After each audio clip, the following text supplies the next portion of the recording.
Like, do you support banning something? Do you support abolishing something? Do you support creating something? Do you support legalizing something? Right? And those posts, bro, like, get so much fucking engagement. It's crazy. Like, this one's got 57,000 likes. Well, why don't you just have a go? Why don't you have a GoFundMe? Another one's got like 150,000. You should have a GoFundMe because that's technically just monetization. So set up a Patreon and a GoFundMe, and with every post, say, make America healthy now. Click the link below to help fund and contribute our organization, and start generating donations towards your registered towards your nonprofit or towards your organization.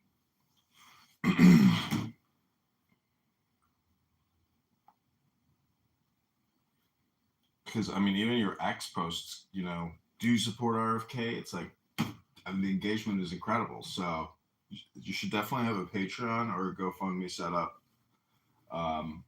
The baby registry is like another perfect example of monetization. But every post you put out from here on forth, don't waste your time unless there is a back end monetization link available. Right. You're right.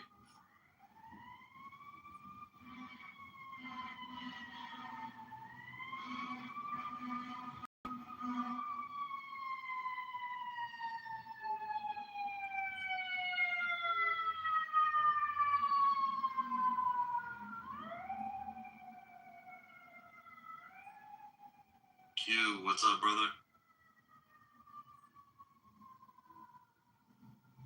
Salute to the room. How's everybody doing? Hey, what's up, man? What's the topic? Nothing. I just revealed my plans to the room to monetize online, and at the same time throw a public event.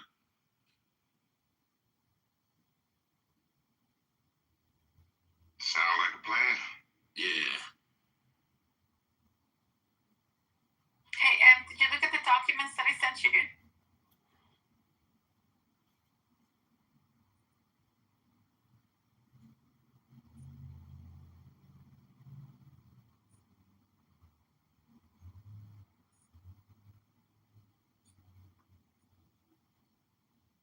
Oh, you got your baby registry. Yeah. Yeah, so I'm just putting together a baby registry for my friends and fans online that want to support us and get us something for the baby.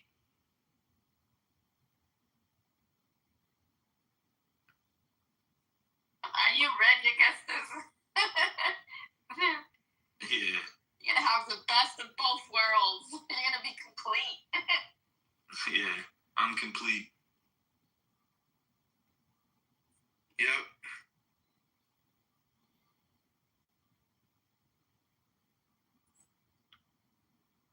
Yeah, I'm really excited. So, Justice, I want to ask you, have you seen anything on the media that contradicts RFK's movements or his operation? Yeah, the mainstream media is after him. So are they lying? Yeah, they're currently lying. Yeah. So how do we know that they're not lying, showing us something that Trump is possibly not even saying? It's like the things that they showing Trump saying contradicts his original stance.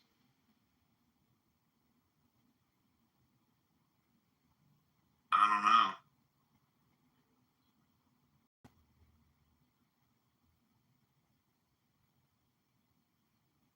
I don't know. That's a hard question to answer. What was your question? John, you want to try? I don't know.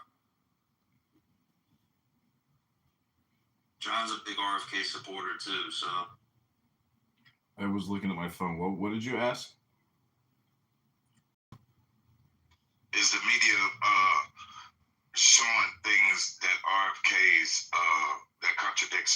today's movement, as far as what his original stance were versus what the media is saying that they're saying now. There's been a lot of switch-ups, a lot of change-ups on what the media is showing us versus what these people's operations were in the beginning. Yeah, it's just the constant, never-ending hate street that they pump out. It's anti-scientific. I don't know. You got to watch the Kennedy Q&A with the Senate Democrats, with Senator Warren, Senator Bernie Sanders, Senator Wyden. These people. That's where he said we need new studies dealing with the medical industry. There's never been studies. Exactly. So the vaccines, they don't even undergo placebo testing. I mean, I have an AP. I took AP Bio in high school.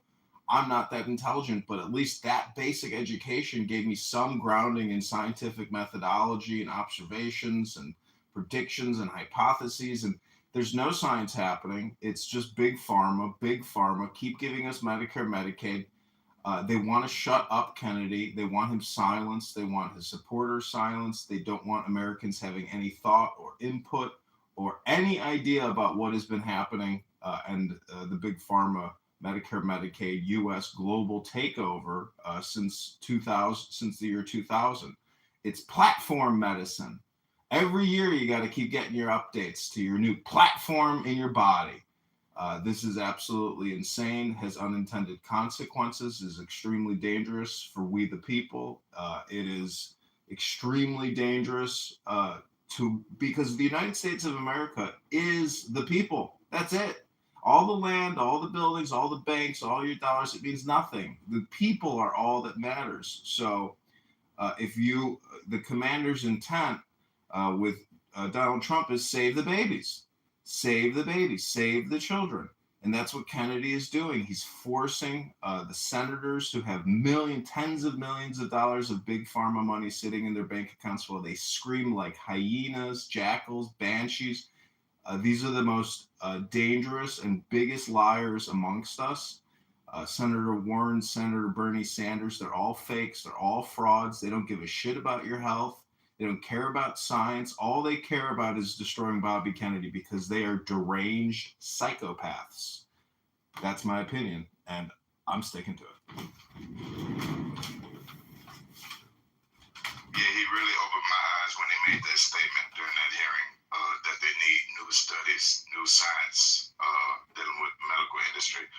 Come to find out, anything dealing with immune suppressors or medicines or vaccinations that's killing your immune system, then he's right. And the list of immunosuppressors, the medicines that causes autoimmune disease, man, that's a long fucking list of medicines, over-the-counter medicines, prescribed medicines that's under that umbrella. Immunosuppressors.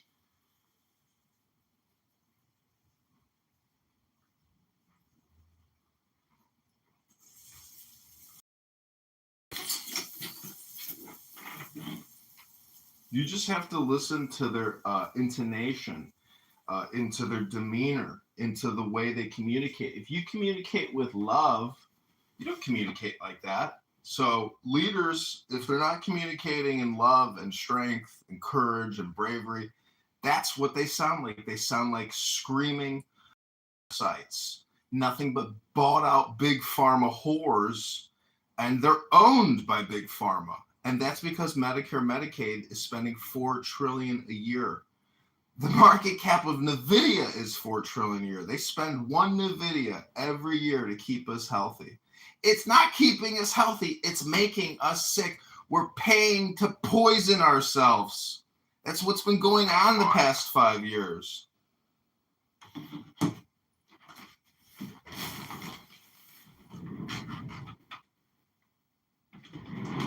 Well, actually, I think it's longer than 5 years. Oh yeah, 40 years. Legal to heal people, or is it just treatment? It's not treatment. It's poison. And for 40 years, we've been doing it. We've let runaway biopharmaceutical corporations and their supposed scientists create cures for everything under the sun except for changing the diet at McDonald's. So we're just led by clown world people in a clown world. And it takes individuals like Augustus who can recognize a scam when they see one and call it out. And look who's the head of HHS, Bobby Kennedy, who's been vocal about this issue his whole career, about poisons, about pollution, about big pharma science and the lies, and all the parents who kept begging Kennedy, save us, help us, our children have autism. Why? Why? Help us, help us. And finally, he's in a position to help. And big pharma, who funds every senator and every Republican, wants him shut down. They cast every dispersion in the book, but it's not sticking because he's a strong man.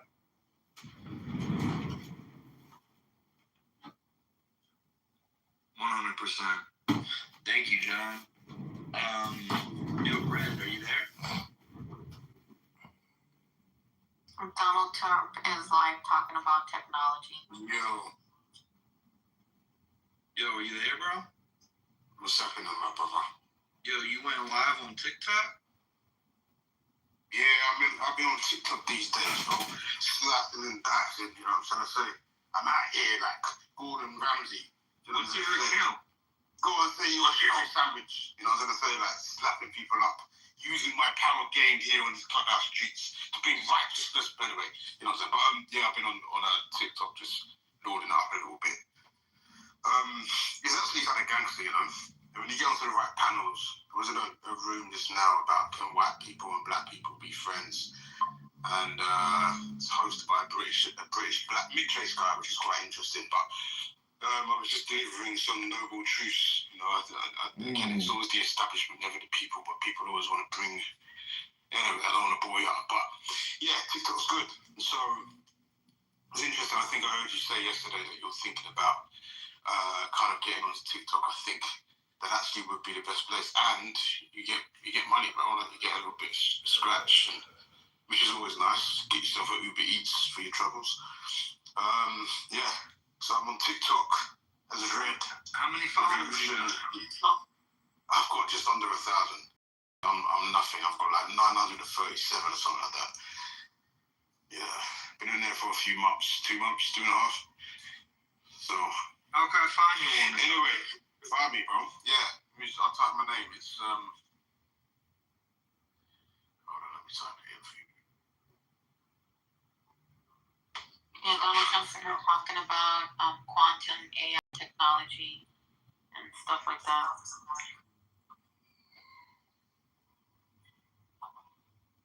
Yeah, I just made a TikTok and I got like 200 followers on there. Nice. Yeah, I just made it like 2 days ago. Wicked bet. I'll find you a wicked bet. That's crazy. Wicked. No, I'm gonna use bet. I bet. So yeah, I'll find. Just click that link, follow me, and then we'll get it moving, bruv. You know, just so yeah, Michael, I'll check the thing. ISIS, where's ISIS? Yeah, so what's today's topic though? Make America healthy again. See, I can't really get involved in this. This is one of those topics where I actually have to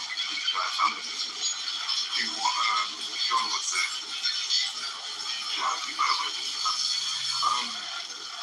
Yeah, like if you call your guy, fucking champion of that lecture is like, you can do that. So what's up 1 year? You know, our kids, you know, like, you know what I'm gonna say?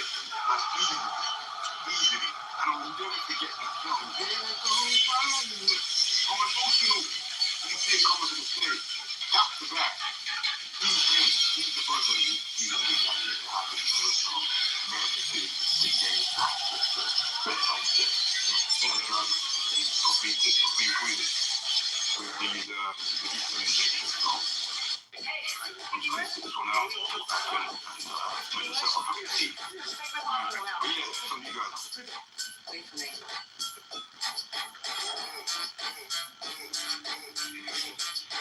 Megan Pop, you said something about quantum AI technology. Yeah, Donald Trump talking about my AI and quantum technology and computing, and I just talked about Isn't that what Stephen Hawkins and a couple other people were trying to prevent?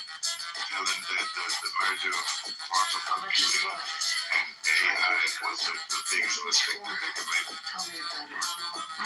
Manufacture CDH4 calculate the power of an atomic bomb. Hey, you speak English? At first glance, it looks like a snake crawling underground. But this is the drilling head of a horizontal directional drilling machine. Instead of tearing up roads, it rotates through the soil, digging tunnels while keeping everything. Like that was the biggest mistake to merge quantum computing with AI. A couple people mentioned that. Why? I guess it would be unstoppable. I mean, if you think of what quantum computing systems are and what it consists of, that's all the way down to the subatomic level. It's a system, a network of systems, integration of things, all the way down to biometrics.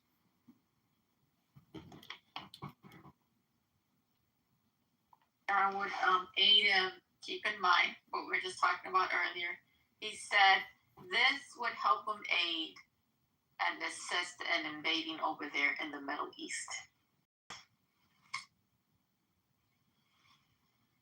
Trump said that? You never know, they're saying it on their live. Man, come on. I could have sworn he mentioned that he's not getting involved with Israel. Look at him right now. The guy's helping him. They're speaking into it. He's in there. I'm telling you. That's what I'm talking about with them. The invading over there. Look what the humanitarian tester. This is what the guy's talking about. And he's just standing there and he's like, okay, I guess go for it. I'm about to go back to the other room and invite everybody over here. I'm about to close Minnesota room and tell them to come over here. But I'll be right back. Thank you. You're welcome. He's talking about Israel and about freeing That's the the thing. hostages. Didn't Trump say he wasn't getting involved over there? Now all of a sudden he's sending aid. I'm telling you, it's about to get interesting.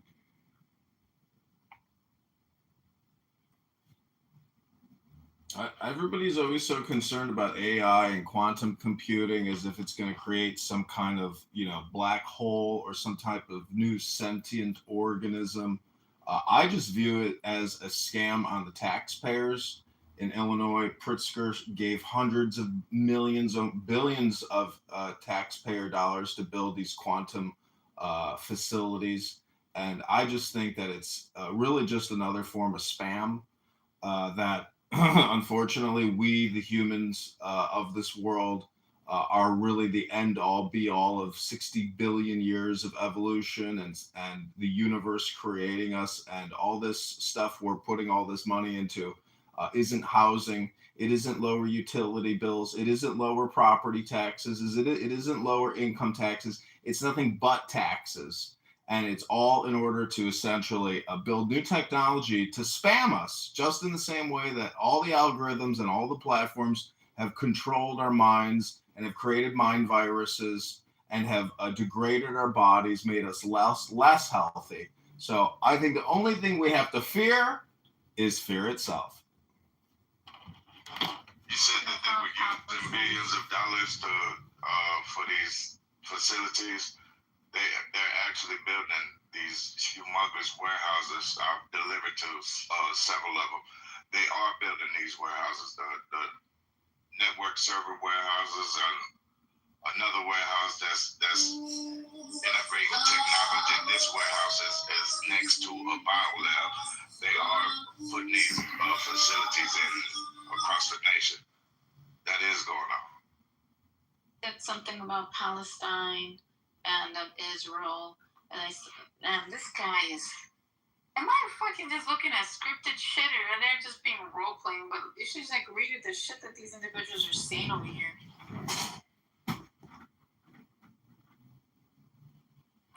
There's some something about funding also NATO technologies, of course, and quantum AI. And they're talking about integrating into the submarines and the technology. He says they haven't done this, I guess, a 250-year anniversary ever since 1776. So this guy's talking. He's just sitting there, just standing there like a moron, like, bro. The tech professor, what do you call it? Tech prosperity deal. That's what it is.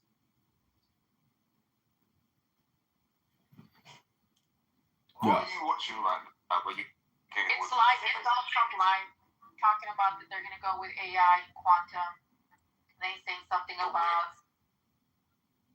Whereabouts? Live where? Is it on Twitter or is it on every He's on. Well, I see him because he's live. They're Fox News is broadcasting him. Okay, cool. God, I want it to be like some AI video that's trying to sell you Bitcoin at the end of it, you know what I'm going to say? This is the new content system that Elon Musk is switching on and to get do that shot. People are laughing at him. But yeah, okay, cool. Bro. We're going to find out. No, they're not laughing in the Midwest. They are not. No, I think it's just crazy how it's getting over there, like submarines and AI, quantum, all this shit, and then talk about Palestine, then giving them more advanced technology to go invade all these other lands. Oh, God. That's been going on for years. Many, many, many years. Hey, Joe B, thanks, by the way, for the campaign donation. I got it in the mail. God bless you. I saved your little Post-it note as a reminder. Thanks, Joe B. Oh, groovy. Congrats. I didn't know you go crazy on here. I'd rather have crazy than stupid. That was really sweet of you. I guess that you should put more like diapers and more stuff on the baby registry. I'm about to buy some stuff. Thank you. He has a baby on the way. Augustus, you didn't tell your godmother the hell? I just got back online. Don't kill me, but yeah. So we got married. Me and Stephanie got married. We met on the RFK Jr. campaign and fell in love, and then we got married shortly after the campaign was over, and we got a honeymoon baby on the way. So he's due December 14th, and yeah, she's like 7 months pregnant. And I just put the baby registry up at the top because a lot of our friends and folks here on Clubhouse and on X Spaces have been asking how can they give us a gift. So I put the baby registry up at the top. Somebody recommended that I do that in this room because they wanted to buy something. And yeah, we really appreciate it. You should put the things big and small on there. Also, I don't know if you got a bottle warmer. I'm just throwing some things out there like a bottle warmer. If you need like a rocking chair or a crib, I think you should put the big and the small things on there. Also, you're gonna need a whole fucking lot of diapers. So you probably should put some newborn diapers in there. Big boxes of wipes. You can't really have enough bibs to wash clothes. Like the packs of onesies, get the all white onesies or whatever. What else? I think you got a lot of other stuff. If you want to get room decorations, you can put all your stuff in the baby registry. And just every time you open your room, tell everybody, you know, if they want to get something for your baby that you got on the way, that they can click the link at the top. So yeah. I just told my wife to add that to the diapers and the wipes. The big stuff, though, we got all that stuff already. We already got everything. But, yeah, we just picked out, like, some fun stuff. Go ahead. Sweet, congrats. I'm so happy for you. I am happy. God blessed. It's so wonderful, Augustus. And I'm going to go on that. And thank you, Ryan. Jeez, thank you. Oh, you're welcome. He talked to me and let me know he a first-time parent, so I just be throwing stuff out there for him. I definitely feel like, you're not going to be able to have enough diapers, wipes, big washcloths, the onesies, like get a pack of onesies, like the multi-packs of onesies, that's good to have. Different size of diapers, different sizes. Yeah, different sizes, not just newborns. Some kids don't even wear the newborns at all. They be too big for the newborns when they born. And if you sturdy diapers, like, I don't know, some people got stuff against it. For my daughter, I had Pampers at first when she was first one, but they didn't hold up eventually, so I put her in Huggies. Huggies was the best diapers that held up or whatever. I remember that I was low on money and got some fucking Loves. Those were the worst diapers at all. Like, oh my God. You should put stuff on there for her too, for your wife too. She'll need things if she's breastfeeding, whatever. She'll need things too, or comfort things, or maybe you, or whatever associated with that too. You guys are going to need things, so do that too. I'll support all that stuff. I love this. This is wonderful. And for her too, Augustus, keep in mind, apart from your child, she's going to need some stuff for herself. I just texted her that. I just said, can you add diapers and wipes to the registry and anything for you want? So. Yeah, because she's going to keep in mind the mother also needs a lot. Her gowns, maybe slippers, stuff for her mother, due to that bringing the baby, she also needs care for her. So there's going to be stuff that she's going to need for her. Also, aromatherapy, good, like lavender scents and stuff like that too. No, lavender. You gotta be careful with lavender. It can trigger epilepsy. I don't know if you decided to bottle of breast milk and introduce it into a bottle to alleviate the separation anxiety that mother and child will get. But may I recommend if you go bottle route, glass. You thank me later. Do not use plastic. Use glass bottle. Yeah, we got glass bottles too. Yeah, you're right. Yeah, my wife, she's like a holistic type person. She's a Maha type person, make America healthy again type person, and she's all about it. So, Miss Dawn, right? We're about to name him after me. Yeah. That's what's up, man. Yeah. So he's gonna be named Augustus Jr. So I'm gonna call him AJ for short until he wants to. Yeah, I thought you would like that, bro. I love it. Shout out to you, my brother. Bringing another one into the fold. Yeah, build the council of Augusti. That is what you're the starting this whole thing. My father is alive. He's 87. There's a force, and he has experienced this joy of his great grandson and all this. It's beautiful. So you're just beginning this journey. It's a beautiful thing to see this. So I'm so happy for you. I'm telling you, he's going to do something. I might have to call my son Augustus, I never thought about that. I might have to continue the legacy, continue on the Caucasian side. I hate these terms, Caucasian, Negroid, what the fuck? But I'm gonna say you do it on the white Augustus side, I'll do it on the black Augustus side. Okay? Yeah. There we go. Yeah. Let's fucking go. Let's fucking go, bro. Shout out to you, Dawn. It's been some time. Still waiting on my tequila.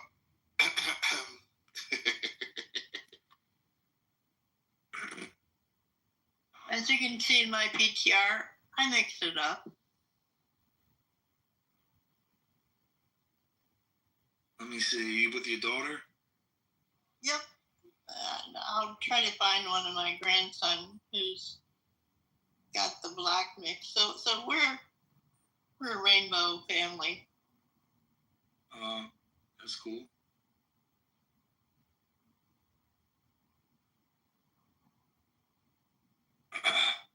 Yo, I got my video editor just sent me a video for today's post.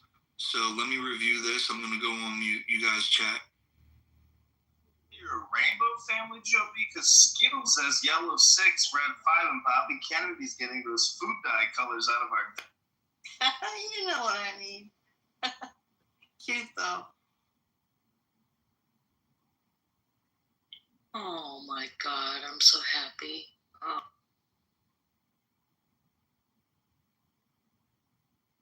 That link above and help Stephanie and Augustus wardrobe their baby, everybody. Yes, this is fun. I love doing this stuff. It's so fun. Raisha, thank you. God, that's so cool. Oh no my problem. God. I just bought one thing. I'll buy some more stuff as the time go on and y'all put more stuff up there. Yeah, that's a good point. Oh my God, thank you. Something that I learned throughout my kids' life. We bought expensive cribs, and they probably slept in that crib 3 times. For me, I had one of the cribs that turned into a pocket play. You could change it, and I had a bassinet. No, I'm not gonna lie. When I first had my daughter, I had the bassinet that was right by the bed, and she did use that. Now, the crib, I never really used it, but when I busted down and turned into a pocket play, like, she actually did use that. But the crib, like, yeah, no, she never really slept in the crib too much. Like, $300-400 cribs, and they only use it 3 times. Come on, man. yeah, the only crib that's worth it, in my personal opinion, is if you get the one that transitioned into a pocket play eventually. Like, you could basically, take it apart and redo it, and it turn into a pocket play. But yeah, some people do be scared to put their kids, like, right beside the bed or in the bed with them. So it depends. Q. Some people use their cribs. I don't know.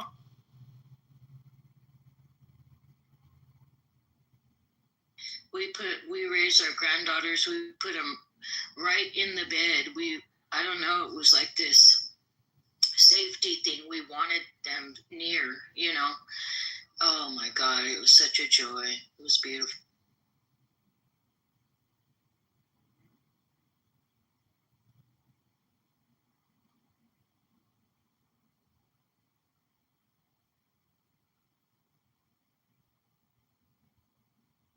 Okay, I just reviewed the content. I had requested some small changes from my editor.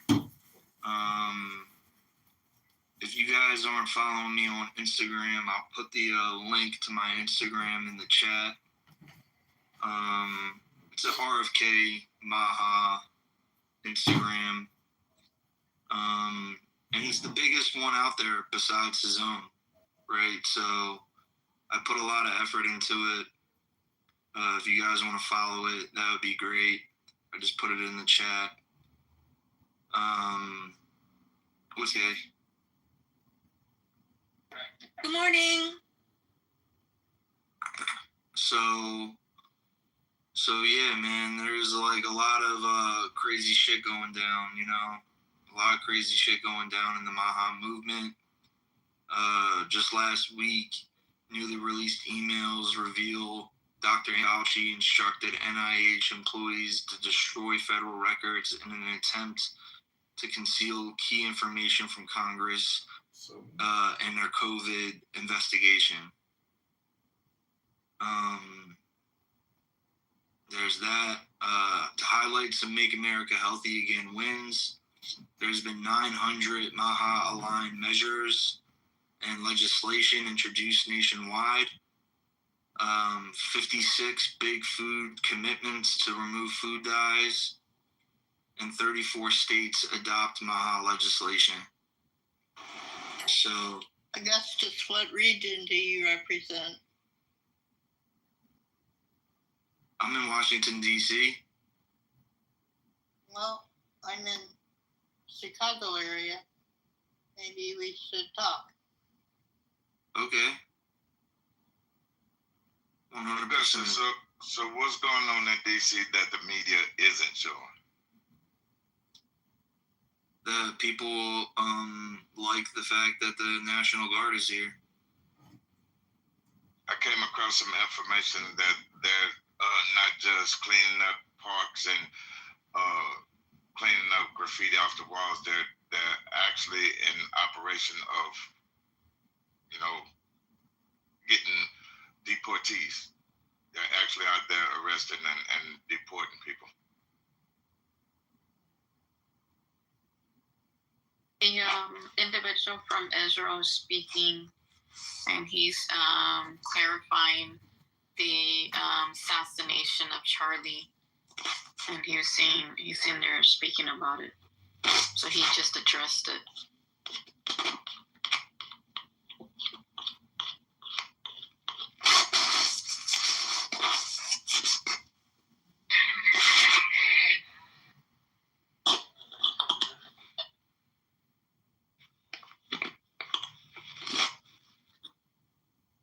He said Joseph Goebbels, Nazi programming minister, said that the bigger lie, faster that it was spread, somebody fabricated a monster big lie. And he says that Israel had something to do with Charlie Kirk's horrific murder. It's like, this is insane, false. It is outrageous. Charlie Kirk was a giant, a once in a century talent who defended freedom, defended America, defended our common Judeo-Christian civilization. Charlie loved Israel. He loved a Jewish people. He told me that is, and then the letter that he sent me a few days ago. Greatest Jewish. I don't want to hear that. I don't want to hear that. I don't want to hear that, because the truth is that there's been multiple reports of people close to Charlie that he in the past month actually turned down $150 million offer from Bibi Netanyahu. Mm-hmm. He turned down a visit to Israel.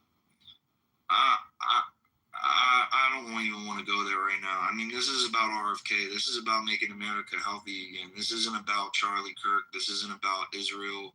Honestly, I'm sick and tired of talking about Charlie. I mean, I love Charlie. I am Charlie Kirk.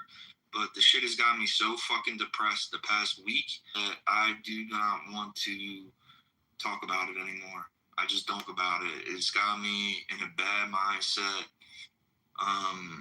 And I would rather talk about positive things, right now. And I know that's fucked up to say, but it's true. So, it is what it is. It's depressing, right? It is, dude. Thank you. I sent you a message in your back channel with Augustus. Okay, great. Thank you.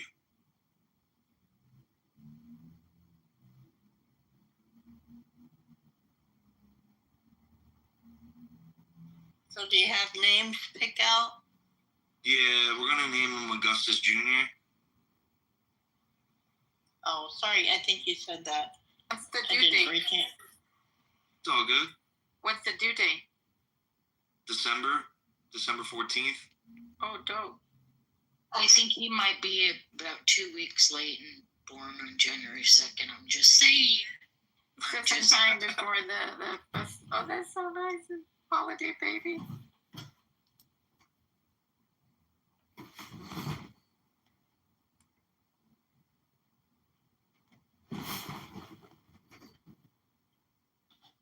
Hey, I'd like to read a poem to the room, if I may, because, as Augustus said, Charlie Kirk's murder has caused a lot of emotional turbulence in the force.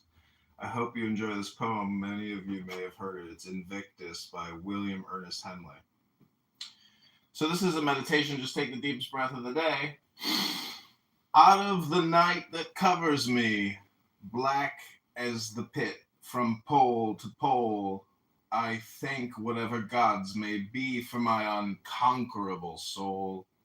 In the fell clutch of circumstance, I have not winced nor cried aloud. Under the bludgeonings of chance, my head is bloody but unbowed. Beyond this place of wrath and tears looms but the horror of the shade, and yet the menace of the years finds and shall find me unafraid. It matters not how strait the gate, how charged with punishments the scroll. I am the master of my fate. I am the captain of my soul.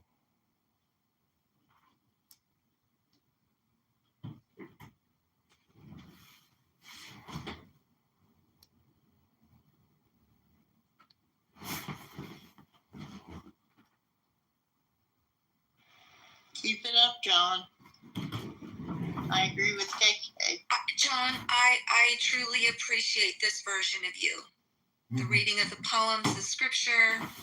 Thank you, sir. This is what I like about you. See,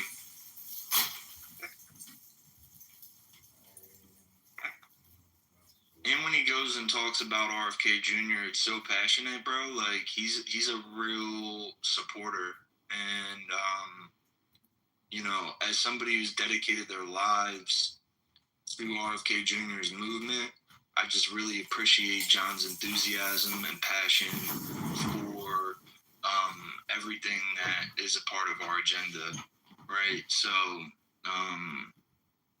yeah, thank you, bro. Thank you for your support. Yo, the other night I was with RFK Jr. on Monday night. I was with him, Dr. Oz, Dr. Robert Malone, Dr. Eric Berg, Russell Brand, and a bunch of big hitters. And wow, what a room to be in. I mean, it was very intimate. It was a very small room. And we were talking shop, man. Like, it was heavy. Basically, you know, we got into a conversation about the technology of war and winning this war that we find ourselves in without violence, without firing any bullets, but with our ideas, with our content, with our talents. I gotta review this new piece that just came in.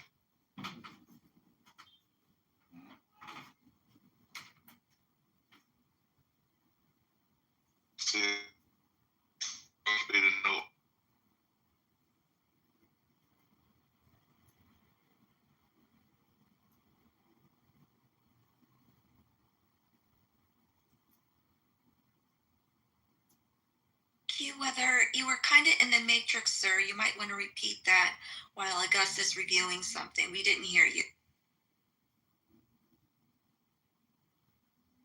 No? Much better, thank you. Well, I was saying technocracy is supposed to be the new arms race. Define that, please. That goes with, correlates with what Augustus was just saying, how they're conducting wars without having to use any bullets or anything. Technocracy. They're using technocracy to locate people that are a part of this global spy network, possibly. For us simpletons, that would be mind games. Well, I mean, from this current news media broadcasting versus what was said in the beginning of their campaign, I mean, it's already started. You know, the media might be controlled by AI at this point, from my observation. You know AI is driven by man, right?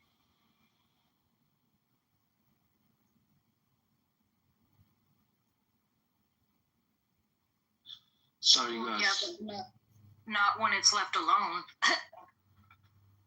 doesn't go anywhere. Is someone from New York here? What? Is someone from New York? Sorry, I'm just randomly asking you some questions because I will be traveling this tomorrow to New York. This is the first time I will be arriving at JFK Airport. I'm not just asking you, are you guys from New York? So if someone is from New York, and my question is it when you arrive at 11 p.m., is it really true that you have a lot of traffic over there, so you come somewhere in the city if you go with the cab? Why would you want to know if it is for a lot of people? Is it because I'm not familiar in there, so this is the first time that I'm traveling to the United States, so it's quite. So when you're going to the city that never sleeps.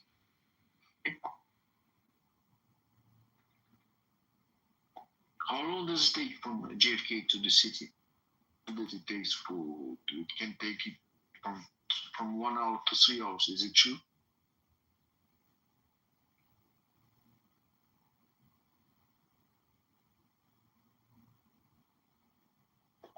I don't know. How long from JFK to the city? I'm not sure. Anyone know that? I mean, it depends on the way you get there. If you're driving a taxi, sometimes those taxi drivers will elongate the trip. Okay. So taking the cab. What about where should I stay best? So look, I don't want to face some trouble or something. Hey bro, I suggest you use ChatGPT. ChatGPT everything. I want to go there. How far from airport to the hotel? Asking to make a plan for you. Everything is in it. Yeah, I know. But I mean, which should I sleep? Look, I don't want to have a problem. Nobody here is from New York, bro. Nobody's from New York that would have said something like that. Okay, I got it. Sorry, guys. Just interrupted you. I'll be quiet now. Kuat, I just put a link in the chat for the JFK airport from the airport public transportation into the city.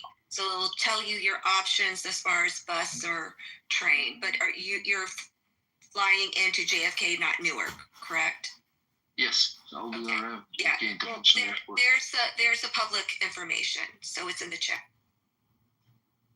Okay, thank you. Let's bring them. Okay. Perfect. Okay, thank you.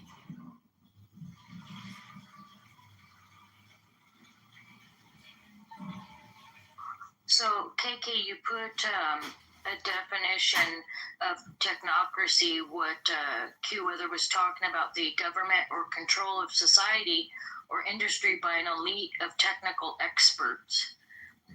So I believe that's not only it's either happening now or it's going to happen very soon. That's our path. Well, don't you think it's already happening as far as the reliance on what we're all holding in our hand, the reliance on internet, the reliance on GPS to get to where we go and where we don't go? Like, maps are gone, paper maps are gone. You couldn't find a young adult today that knows how to read a regular paper map, right? Then you have social media. They're able to control the algorithms on what they would like to see, you didn't see. And even during Meta confirmed and acknowledged that the Biden administration pressured them, the FBI pressured them to subdue certain information, but then project others, minimize voices as well. So I think we're already doing it, but it's become so normalized within our American society and culture that we don't question it. We're like, oh, that's just kind of how it is, right?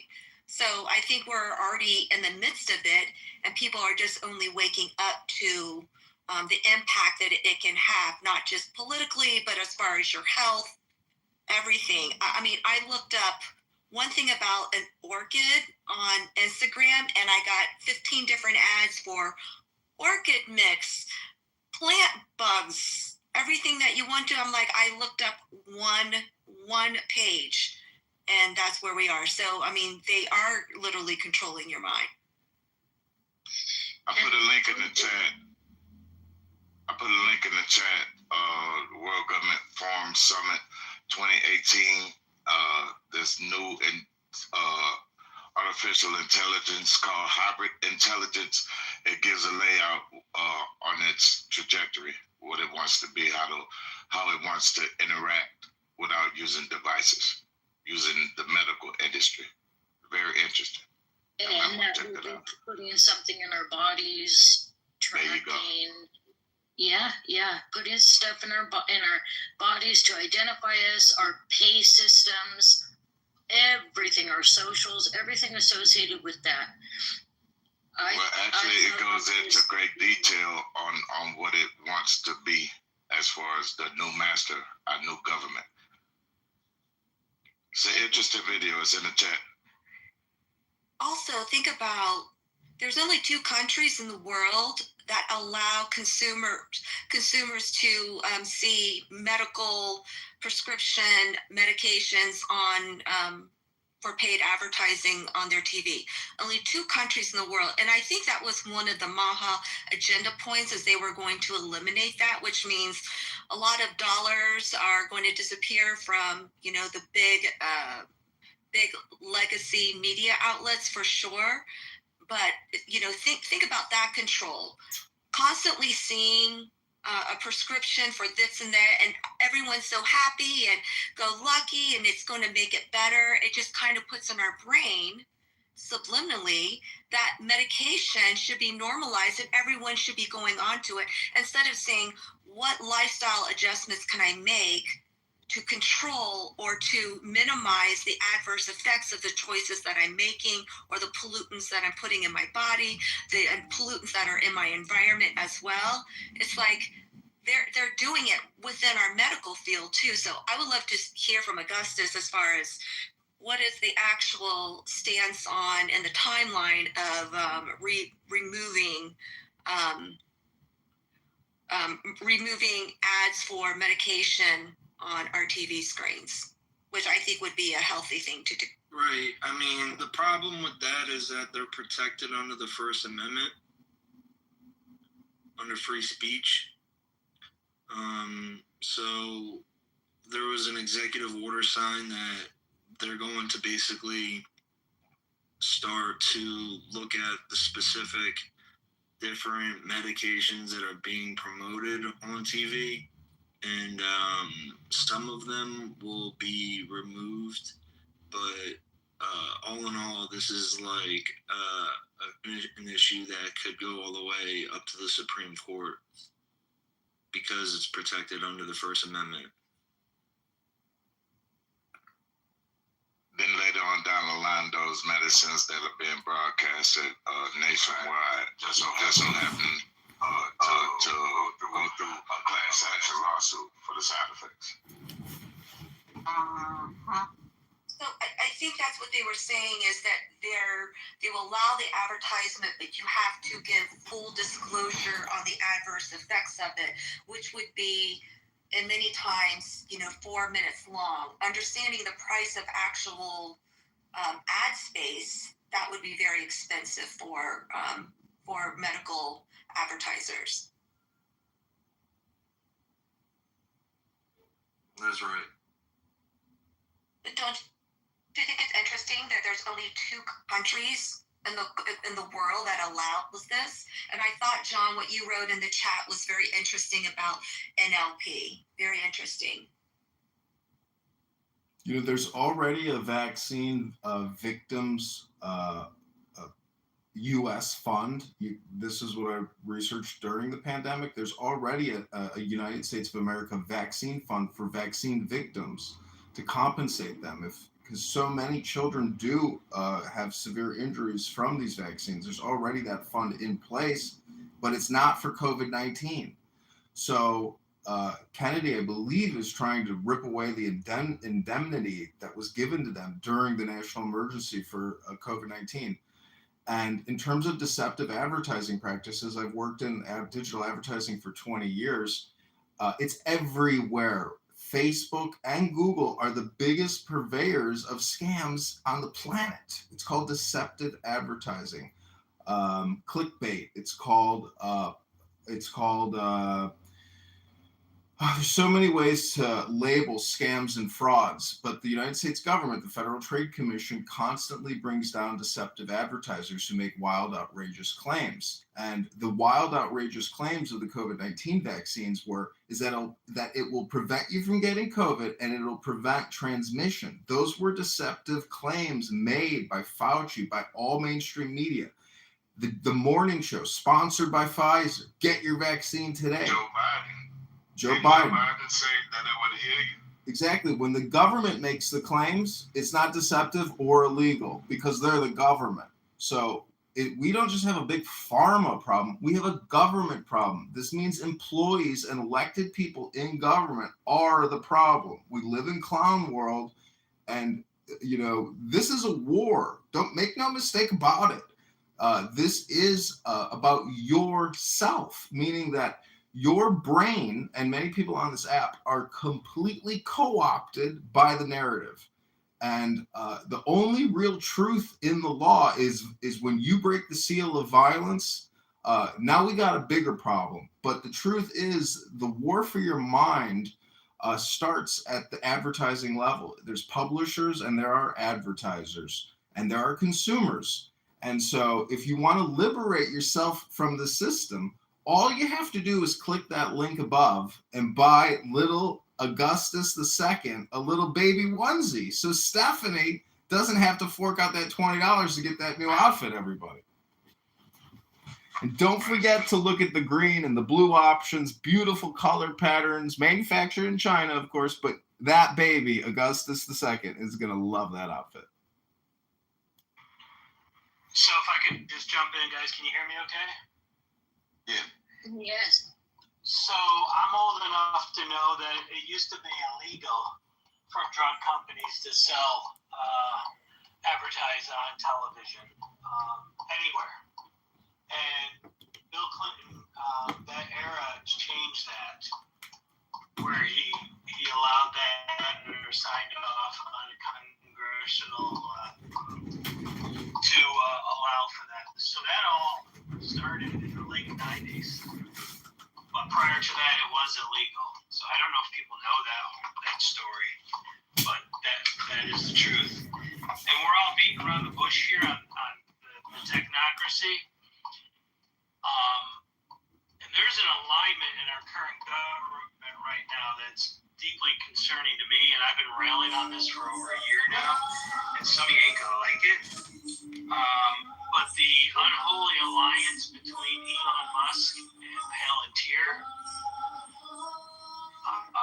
is greatly. I don't know if people want to talk about that, but so Elon's grandparents. I don't know if you've done a deep dive on Elon. His grandparents were Canadian, one pair of them, and they belonged to a political party in Canada in the 1940s. You guys aware of this?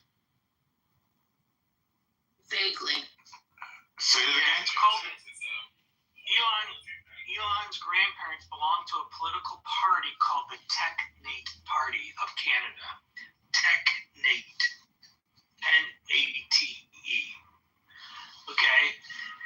And this Technate Party, we're talking 90s, two of the pillars on their platform were, believe it or not, having a social credit score using technology. Okay? Social ID, the whole fucking thing. This is 1940. The other part of the platform was a unification or annexation of Greenland and Canada to the United States. So if y'all just thought, holy shit, Yeah, what a great idea. Strategically, it makes sense to have Greenland, and we'll make Canada. There's a methodology behind this. It's not just some random Trump said, hey, we need Greenland. This was Elon Musk driving this. This party's almost 100 years old. Party was outlawed in Canada. Then they went to South Africa, his grandparents. All right. And now we have Palantir literally taking over all the data that the government acquires. And then some. And then using AI to have predictive programming or predictive pre-crime, predictive, and this is where Maha jumps in, and I'm not bashing it, but he talked about wearables. And need wearables is if you want to track people's health and the platform that they use. It's very distinct.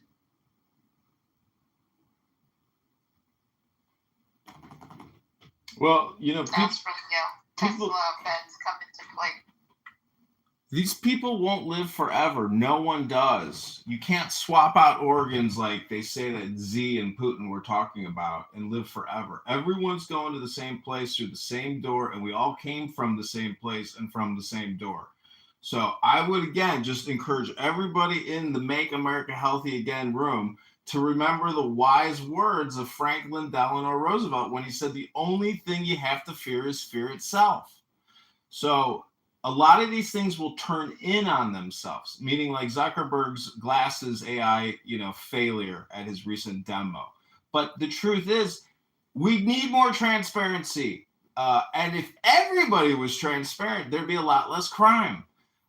No one knows what the future has in store, but today is how you can start making yourself healthy again.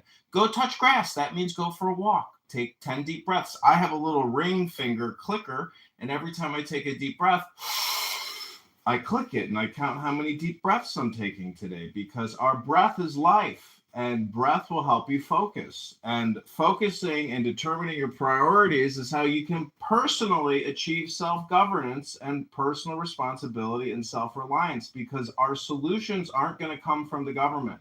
The government only creates problems. But you as an individual, if you can make your life better by solving all your little micro problems, then you can start working on bigger problems, like clicking that link above and buying a cute little baby onesie for Augustus II. Yeah, I think that's a good point, John, but also I think what Michael is saying, that if we're not aware of what to look for, then we fall right into it. And so awareness and the ability to be aware in order for us to fight back and stop it, right, is important, because we know their goal, they can't live forever. However, the goal is transhumanism, right? That is the goal, because they've been freezing bodies since I was a child, cryogenics. So I knew that at a very early age. So, and people are still saying that's a conspiracy theory, and that's not. Well, so Dawn, it's important for people to know. Dawn, awareness is ultimately important, but what happens when you put honey and chocolate on a turd? It's still a turd. So all communication is hypnosis. Just know that. Don't believe the lies, Dawn. The lies are going to just drive you wild. They'll never stop.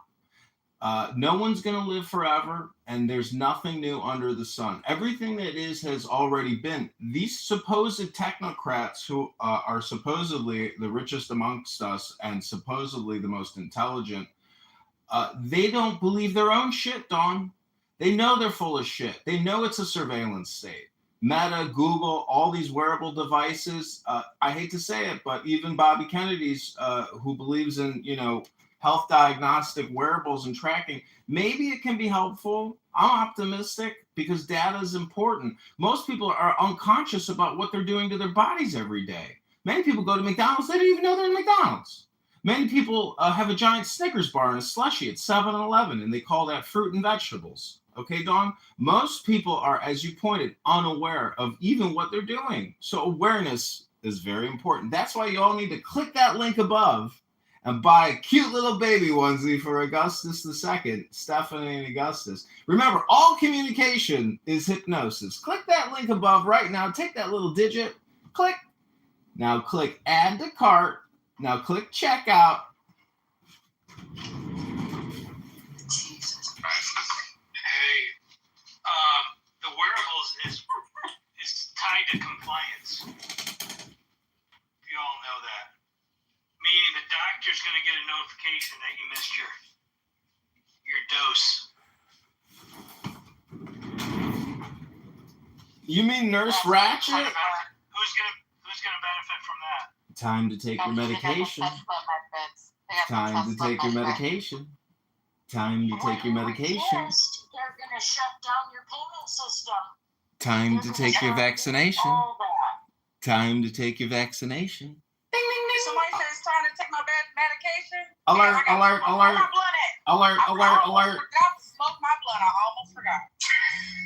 You have not taken your 14th COVID vaccination.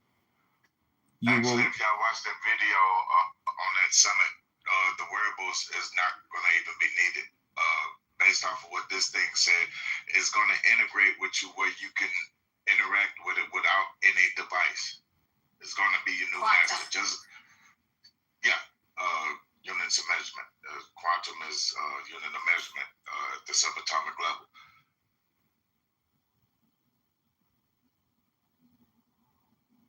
They're already in, and I forget which countries, but this was like a year or two ago.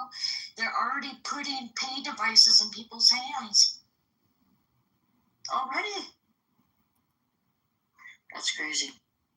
Well, come to find out, the spike protein was exactly that. It's a technology. So they're saying that they're treating you for a spike protein, but they're injecting you with the spike protein, which is a technology.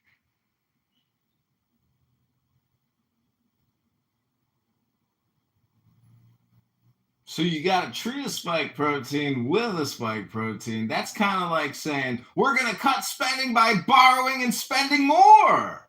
That's what they do. They say one thing and they do the other. It's humiliation hypnosis.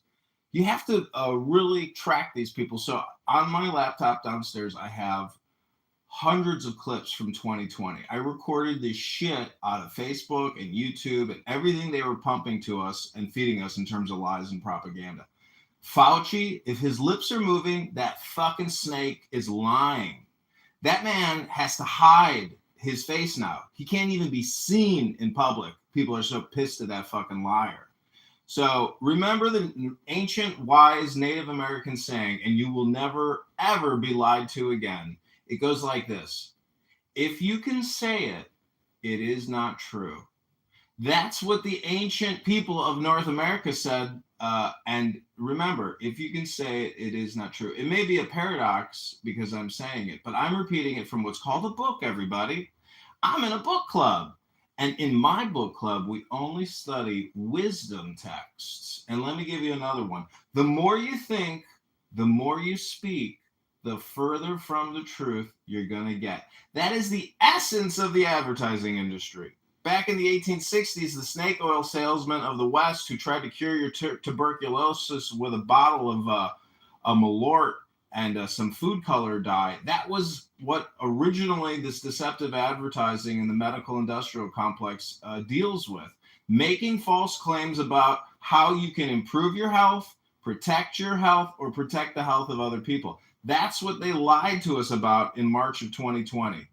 Every single one of them. I have hundreds of Congress people going before we the people in Congress, lying, nonstop, voting for the HEROES Act, the CARES Act, and they all wore masks when they did it. They had to mask up and lie about it. They didn't even want to show their faces. That's how you know how humiliated they were about what they were doing, borrowing trillions of dollars for you. So Pfizer could get, all the money, Moderna, J&J, etc., hundreds of billions of dollars, trillions of dollars, all lies, borrowing and spending for you that you now owe. The individual tax, every American used to owe $100,000. Now we all owe $400,000 individually. You don't have a retirement. You have a $400,000 debt you got to start working off. So understand your real perspective or your real position relative to everybody else who made millions of dollars off of COVID-19. Billions of dollars. Many people made more money from the COVID-19 congressional and Federal Reserve response than at any time in human history. There's a lot of people walking around that made a lot of money and went on a lot of President Club trips because sales had never been better. It's the control. The control system.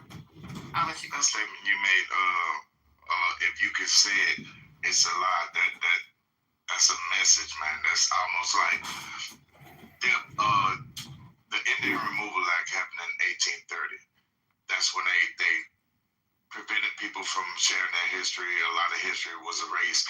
Then you get another set of information that's allowed while they abolished other people's information on their history. On the job with waiting. That was a real interesting statement. If it's a lie, if you can say it, like if it's allowed for you to say it while they're abolishing everything else as far as information is concerned. Yeah, that's deep. It's never been a secret that after the 70s, America decided to poison its own citizens. The only place where poison is actually profitable is in the United States of America. Monsanto, number one chemical company, started as a chemical company, is now almost your number 2 or 3 food producer. Bill Gates, the great Bill Gates, is probably your number 3 food producer. So it is what it is. But Augustus, be careful who you mod. They're bringing their I don't know if you can see us now, but if heaven has a window, I sure hope you're looking down. Cause we ain't going quiet, we gon' scream your name loud. And you're gone, but I swear to God that we gon' make you proud. We ain't backing off or giving up on preach what you're talking. The man killed a soldier, but that man had an army. This is far more deep than some political parties. And you can't kill freedom, so this one's for Charlie. To the utmost, but you gotta understand that there's a culture going around the clubhouse that when they don't agree with what you say, they try to shut you down. And that has never been a culture in the preservation of the human race. Ever. I think it was that girl that was like crying. That Alyssa girl that she talked about all the she got lectured by the Illuminati. Her saying all types of I don't cry with spilled milk, but I'm just telling you that you're holding the fort of the free world in this room in Clubhouse because no other place allows you to speak your mind. Every place in this place, with no exceptions, is a vacuum chamber. Yeah, she said all this shit, like, I don't know why I'm hated, blah, blah, blah. I never asked for my bag, but... TBI, don't worry about it. I just want to let you, I want to be aware of that. I don't want to take it. Forget about that. It doesn't matter. Is anybody watching the new rectum that they're opening for Kash Patel in Congress? Yeah, I saw that. Yo, that shit. What? I didn't want to say asshole. New asshole. I didn't want to say asshole. I said rectum. I try to be respectful in this room because I'm trying to hold the fort of the last room that has any respect in this whole thing. Because there's people that are here that do not let you speak your mind. And I don't know if you know me, but ever since you heard me over this app, I've been speaking my mind however I can. And I've always been the same person, and I will never stop being this person, ever. I don't compromise my integrity for nothing. And you ain't supposed to. Salute. Yeah, that's why I would like you so much. But check this out. The staying on the topic. My brother, ever since the 70s, we went from 3-4 ingredients to everything to 15, 16, 17 ingredients. Ingredients that don't even matter. The red nines, the high fructose corn syrups, all these funny names that you can't pronounce. Why is it in our food?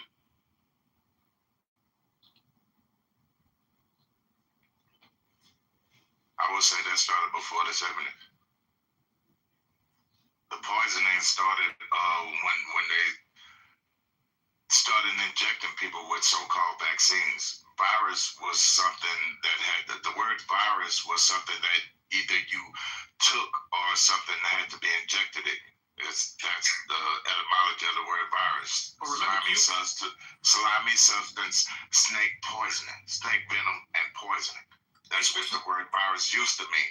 And this current medical infrastructure, now they're saying this is something that the body naturally produces. That's bullshit.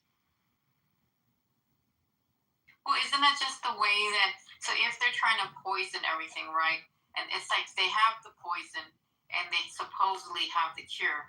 So they want to benefit one. It's like, what do you get out of it? First, you have the innovation of technology, tracking and surveillance. And then do this intentionally to humanity, right? You know, like sabotage them and then say, we have all these med beds, we got all this shit, and profit from all that. So you wouldn't be able to create the problem, then profit from the solution that they already made. And then the solution is what's really taking you out. And it's not just here in the United States, they're doing it everywhere. It's just that you don't see it. Of course, the media doesn't, show it, but it actually is. It's just done differently. You know, it filtrates whatever it is over there, and then they come and do it over here. It's just a back and forth, but it's all going to be a whole fucking network. And I agree, like, if he was sitting there announcing earlier, going with AI and having that quantum, right, so that would explain all that shit, quantum healing, you know, and then that would explain, Tesla's med beds that they already have. So that's interesting. Whatever all these high-tech individuals and biotech, all that shit, they're literally got together and say, how can we all benefit around the world and make it into that one new system that would fit in all the categories? Monetize, control your money, you know, your sickness, the health organization, like everything that you know worldwide would be able to benefit. It's a new system. The old system's crashing, so they're trying to profit from this. But that means if they control that, keep in mind, if these individuals don't watch their business and things, if they have it already controlled by that opposition, then they can shut all these and make themselves the top individuals if they wanted to, because they literally put everything everywhere. So it's sensitizing, monitoring, doing everything. They're watching at all times. And censoring, keep in mind, that's where the censoring, that would everything, your amendments, your speech, everything, it's like it's going to have to be filtered to their way of teaching whether you like it. So either you're going to be part of it or you're not. Oh, so you're not going to be part of it. Just keep in mind this and this and this is going to be removed from you. So what are you going to do? That's the controlling oligarchy. Listen, the controlling oligarchy is getting $2 trillion a year off of our backs, we the people, we the hosts. They are the parasites sucking the blood from the system like vampires. We need to redirect the flow of this borrowing and spending back to we the people directly. If that means liberty checks, let it be. But this government, you can't trust it. You have to go to Open Secrets and see who your congressional and your senatorial representative is taking money from. That is their paymasters. They are bought and sold whores. You have to be politically aware. The primary is March 17th. Everyone in this room has to be a registered voter. You need to find out who you're voting for and who they're taking money from. Okay, I'm a positive optimist. I'm trying to come up with creative solutions here. If anybody thinks I'm correct, put a 1 in the chat, ladies and gentlemen. Put a 1. 1, 1, 1. And that's all I'm saying. Now is all important. Put a 1 in the chat if you agree with me. You should know who your sponsor, what the sponsored logos are on that jacket of that person you're representing, or who's representing you and that you're paying for. They're borrowing and spending for you. They took you from $100,000 to $400,000 in debt. It's not going away, ladies and gentlemen. You have to be fiscally conservative and financially aware of the situation. This is all dealt with in dollars. We can talk all day long, but the numbers aren't changing. You have to be aware of who you're voting for and who their sponsored companies are behind that person. Go to Open Secrets and look up your congressional representative. Does everybody here know what district they live in? Who's your congressional representative? For federal Congress, go to Open Secrets right now, type their name in, post it to X, post your X handle, follow me on X. We have to get organized and be smarter. I thought yesterday, do you realize that if we go into hyperinflation and there's mass starvation and there's no food coming into the country and we're not making our own food, and nobody has any income anymore, do you realize that communication will become a priority? No one will be allowed to speak unless you're begging. Only way you can come on here is you have to convince people why other people need to send you money because you're starving and your children are starving and you're going to die unless you come on the internet and beg for money. That's how bad things could get, meaning that we have to prioritize our communication. So if anything is be intelligent, but be politically active, be socially active. That is how real change will happen. You have to create real networks. You have to become a node. You're a communication information warrior and a subject matter expertise. That's what will happen in the future economy, where things will get so bad there will be breadlines and there will be tens of millions of Americans in the street because BlackRock owns all the houses and they're not renting them to you. You never know how crazy things can get, based on the way that the game is played. This is all game theory, ladies and gentlemen. You've all been coming to this app to participate in a game theory, a scientific experiment. What kind of catalyst are you? What kind of properties do you have? What have you been bringing to the table, and what are you taking away? What are you transmitting? What kind of message are you communicating? This is awareness, ladies and gentlemen. It all deals with communication. Let me tell you one thing. First of all, if it goes to voting and knowing where the hell did it fucking get us, look is on top. Where did it get us? So I think we've been voting for fucking years and go and do this in Congress and all this shit. At the end of the day, they're all over. So even though you take that, you're definitely going to need some backup plan to literally, and I know it's a solution, but you're going to, like when you go for pushback, when you're trying to get rid of these, you're going to have major pushback. And you're going to need a whole fucking group and army to figure that shit out because they're all over. And what good did it get us? Because look what we have fucking running this whole United States. Oh, yeah, the voting did very good. Where the fuck did it get? Look how the shit, more disaster than it is, that he's basically destroying from the inside. We got invaded by people in here. The thing is, and you thinking by you take certain people, they're all connected. You're gonna have to go through secrecy and figure out who they all are. They got the backup who's supporting them.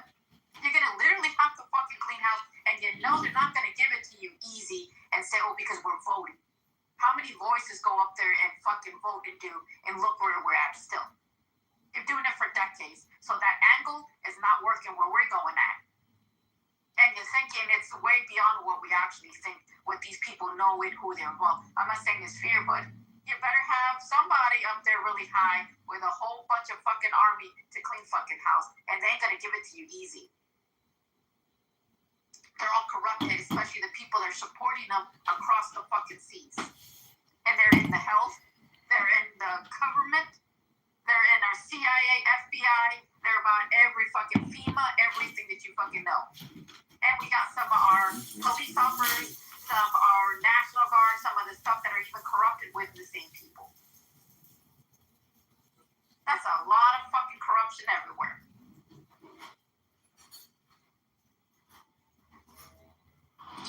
Listen, corruption is around the world. Corruption is corruption. Let me ask you a question. Make it pop. Quick question. But if we're talking about solutions, you're gonna need a big fucking army to clean fucking house. The only thing you're gonna give you a big pushback. If you want a solution, put all of them in one room, and you already know. So you can't do those things on social media. But it's not gonna happen. I mean, you gotta have better solutions. That's the only solution. No, this deals with mind viruses. They've created a mind virus. We are the solution to that mind virus. And because they created a mind virus, we can recreate a new mind virus and take over the network. You have to understand, this is a chain of command of communication. And this room right now, and the work that Augustus has done, has proven that you can regime change, that Kamala Harris and Tim Walz are not our leaders. Thank God, because guess what? You think this little conflict with Russia would have de-escalated? It would have escalated beyond belief. They would have plunged us into a third world war. That takes the cake. All this debt talk means nothing when a third world war breaks out. And Kamala Harris and Tim Walz could have taken us over the edge because they are that psychopathic, that deranged, that stupid, that manipulated, that whorish. They are bought out little pimps and whores. That's what they are. They are owned by other people. So let me tell you this. Thank God Donald Trump and J.D. Vance are our leaders, because those are men who have some stability behind them, unlike Tim Walz and Kamala Harris, who are bought and paid for whores. They would have destroyed this country and fought the war and fought a World War III. Oh God, slow down, bro. We understand. Okay, slow down. John, you're just going on and on. Wait, we have conversations here. We don't listen to dissertations and theses and all.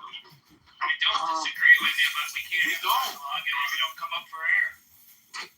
Michael, you gotta be close, brother. We gotta clone you. But at the end of the day, let me ask you a question. People say, "Oh, World War III." Ladies and gentlemen, World War III is right now. There's not one nation on this planet that's not at war or has war-ready ships, armies at their sea. Right now, we're at the Sea of Venezuela.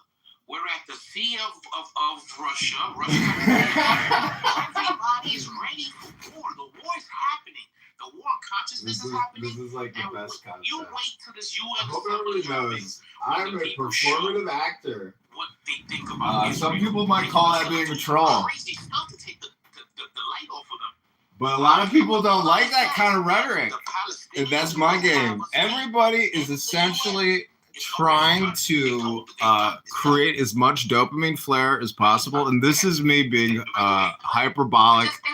But still, it's just political, ladies and gentlemen. Don't be upset when I call Tim Walz and Kamala Harris a pimp and a whore.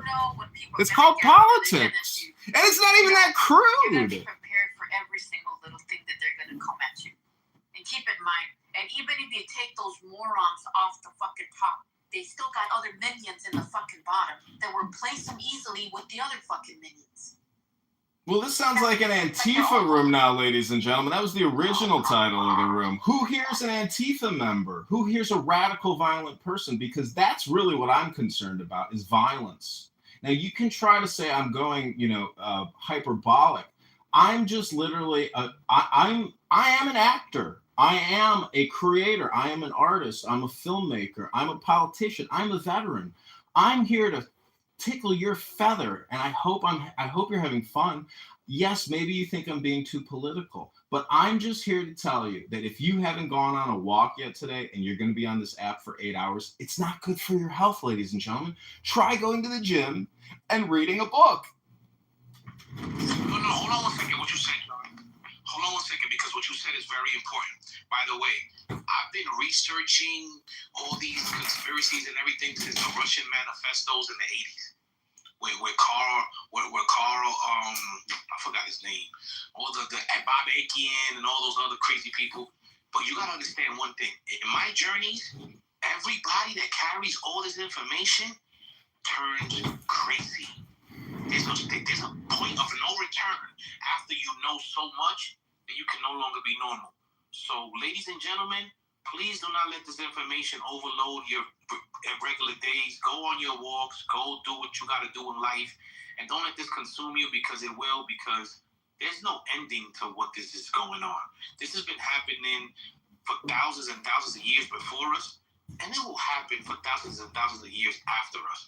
The only advantage that we have is that we can freely communicate with people in different regions and actually report of what is actually really going on, and not depending on a media source to tell us what's going on. That's the only difference. Because if they could do that part right there, the Anne Frank diary, they even said that that's a lie. So at the end of the day, just enjoy the fact that you can speak to people with different... You're going to downgrade a dead girl who was murdered in an apartment by Nazis? Sir, what's wrong with you? Are you part of Antifa? You're calling Anne Frank a liar? I'm calling you a liar. Pull out Anne Frank's book and read a chapter, dummy. Don't come in here and tell us about Anne Frank's book unless you read a chapter from that book, sir. Okay. So for me and whoever just gotten heard. Can you give us a brief recap of what you're talking about? As far as like, don't get overwhelmed with this information. Can you like sum it up? Please. They're talking about. And John, lower down the radicalism, my brother. I understand. Can you let it make it pop to someone if you don't mind make it possible? So the thing is, like, I understand that everybody has a freedom of speech, how to speak, and how everything's being censored. The media doesn't show you everything that's going on. He's talking about voting, and I'm saying my perspective. How many fucking years we've been voting, and we still end up there. They take them down, they replace them. They take them down, they replace them. Where has that gotten us? And look who the world we got right now. And keep in mind, this individual was always talking about he's gonna do this, he's gonna do that. But aftermath, I don't see no solutions coming in, so it's getting even worse, right? Can you speak on the $400,000 that you were saying that we're gonna owe? That would be. Yeah, go to usdebtclock.org. It pulls it out of the treasury.gov API. 7 years ago, it was $100,000, and today it's over $400,000 per American. John, right? Instead of being politically giving a damn speech, just talk like a normal human being, bro. No, he's on a pulpit of or whatever he's on. But hold on 1 second. Can you speak to the Republican, please? Listen. When I start getting paid, I start doing what people want me to do. Till then, you gotta get what I want to do or what I'm willing to do. So okay, so you. So what you're saying is, if you can't be used, you're useless? Please, I'm begging of you. Just listen, when he says 400,000, he's dividing the 45 trillion dollars worth of debt with the population of the United States, and each American, what they will be responsible for. That will be the 400,000. Oh, so it's nothing written in stone that that's what's coming. It's just no. It's just dividing the net. Yeah, it's written in stone. It's called math. As he just told you, it's called division. That's a function in mathematics. Go to us.clock.org to see the true financial picture of you, we the people, at an individual per capita level. John, the least you could do is become a member of the club, bro. That's the least you could do, since we got to listen to your rants and to your uncontrollable. Sir, if you're in a club, I'm not joining it. Hey, Mark, welcome to the stage. Well, the thing is, the crazy thing, even though they were turning around the debt, if they actually owe, that's the reason why it would be a better way to hijack and cyber attack all the whole fucking system. You wouldn't have even a fucking track of who owes what, and they would be like, well, do you have a track? Do you have a trace? What they owe, what they don't?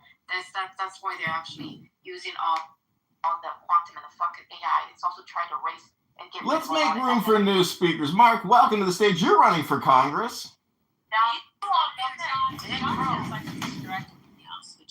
did that, Augustus. Call me responsible. I did that. In order to keep a space, you have to keep those people out. You know what's crazy, Sucker Free? You told him that he got, like, the people got to stop people from talking, and then you did the same thing you warned against. Very, very excellent observation. I'll count. But I said that the Johns are crazy everywhere I see. We have Minnesota crazy John, now we got Augustus crazy John. Because I understand there's some information, but the thing is, he it's like you're hearing a fucking commercial, and he's taking away from whatever he's saying, and he's trying to be humorous at the same time, and he's taking away from the information he's trying to bring in. What happened to Sucker Free? Did somebody move him or something? He's still on there? Bro,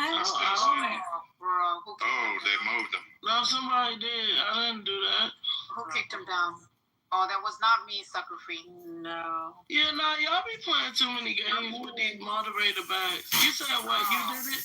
No. Don't kick anyone, guys, please. Who kicked him to the bottom? I don't know, but I'm bringing him back up. Probably whoever he was talking about. Sucker Free, we send you an invite. Well, the person that he was talking about is not up here or whatever. So somebody who's a friend of John didn't like it. I'm here. Yeah, I hear that you're here, but like we were just trying to figure out who kicked Sucker Free down. Yeah, somebody kicked Well, I'm inviting you back up, Sucker Free, so Yeah, y'all be There's playing too many games. There's something real interesting about how this government keeps people in debt, and the rebranding of indentured servants to slavery to being bonded or bonded by debt. If the government is creating debt that keeps us bounded by under their authorities, then the government is the people who shouldn't even. If we're still under colonial rule, there's there's endless possibilities how this government under colonial rule is going to treat humanity. That's why they've been committing crimes against humanity and getting away with it. Well, Mark is running for Congress here in Illinois. Mark has yet to speak. Mark, I'm wondering, how would you fix the economy? Free market, baby. All these people that want handouts got to put their hands back in their pockets, and if you work and you try, then you can succeed. That's the American dream. That's what America's all about. But Mark, we're borrowing $2 trillion a year that we don't have. A lot of that money ends up in the net income of major Fortune 500 corporations. Why are we giving ourselves future tax liabilities to have corporate profits now?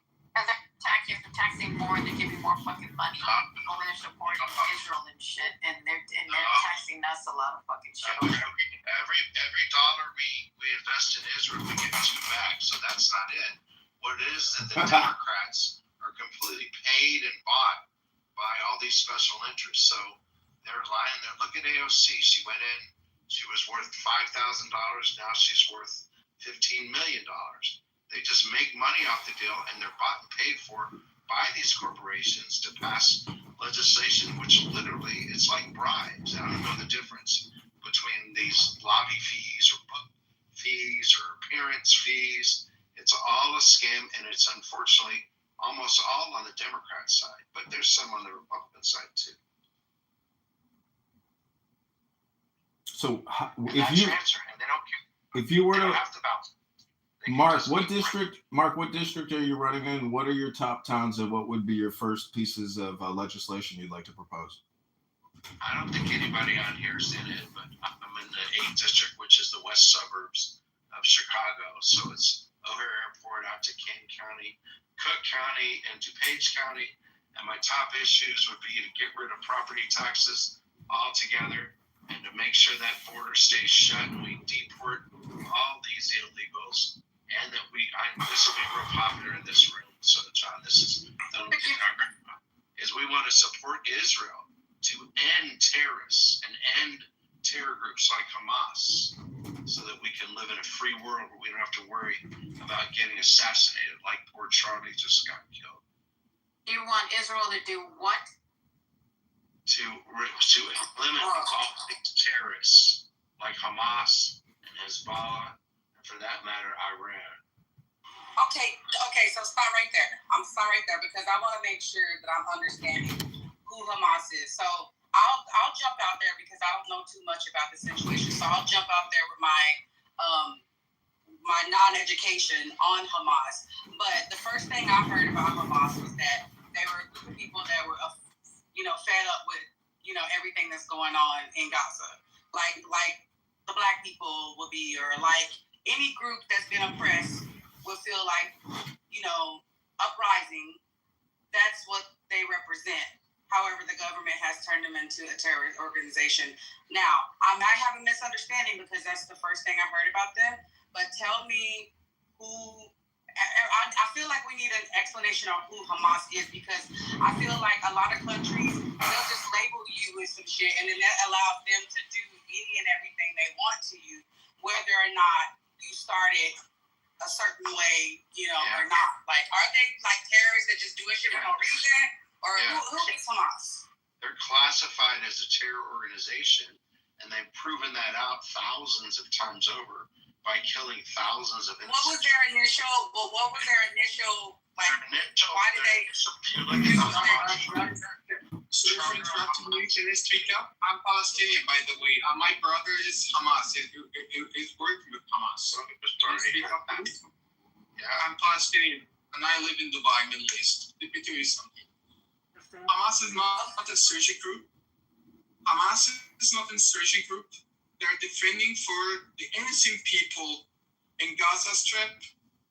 And because they didn't have a country, they didn't have a system, and didn't want to live a peaceful life. And I have cousins and family have been killed every moment. I have around 20 cousins.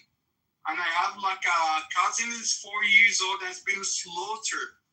And they're sending me a video. I can share it with Okay, you. pause it. Stop right there. Stop right there. Okay, so Mark gave his. One second, I'm going somewhere. So Mark gave his explanation, which is, you know, the rhetoric that we hear every day. And then Positive, whoever he is, came on here and gave his rhetoric, which is also something we hear.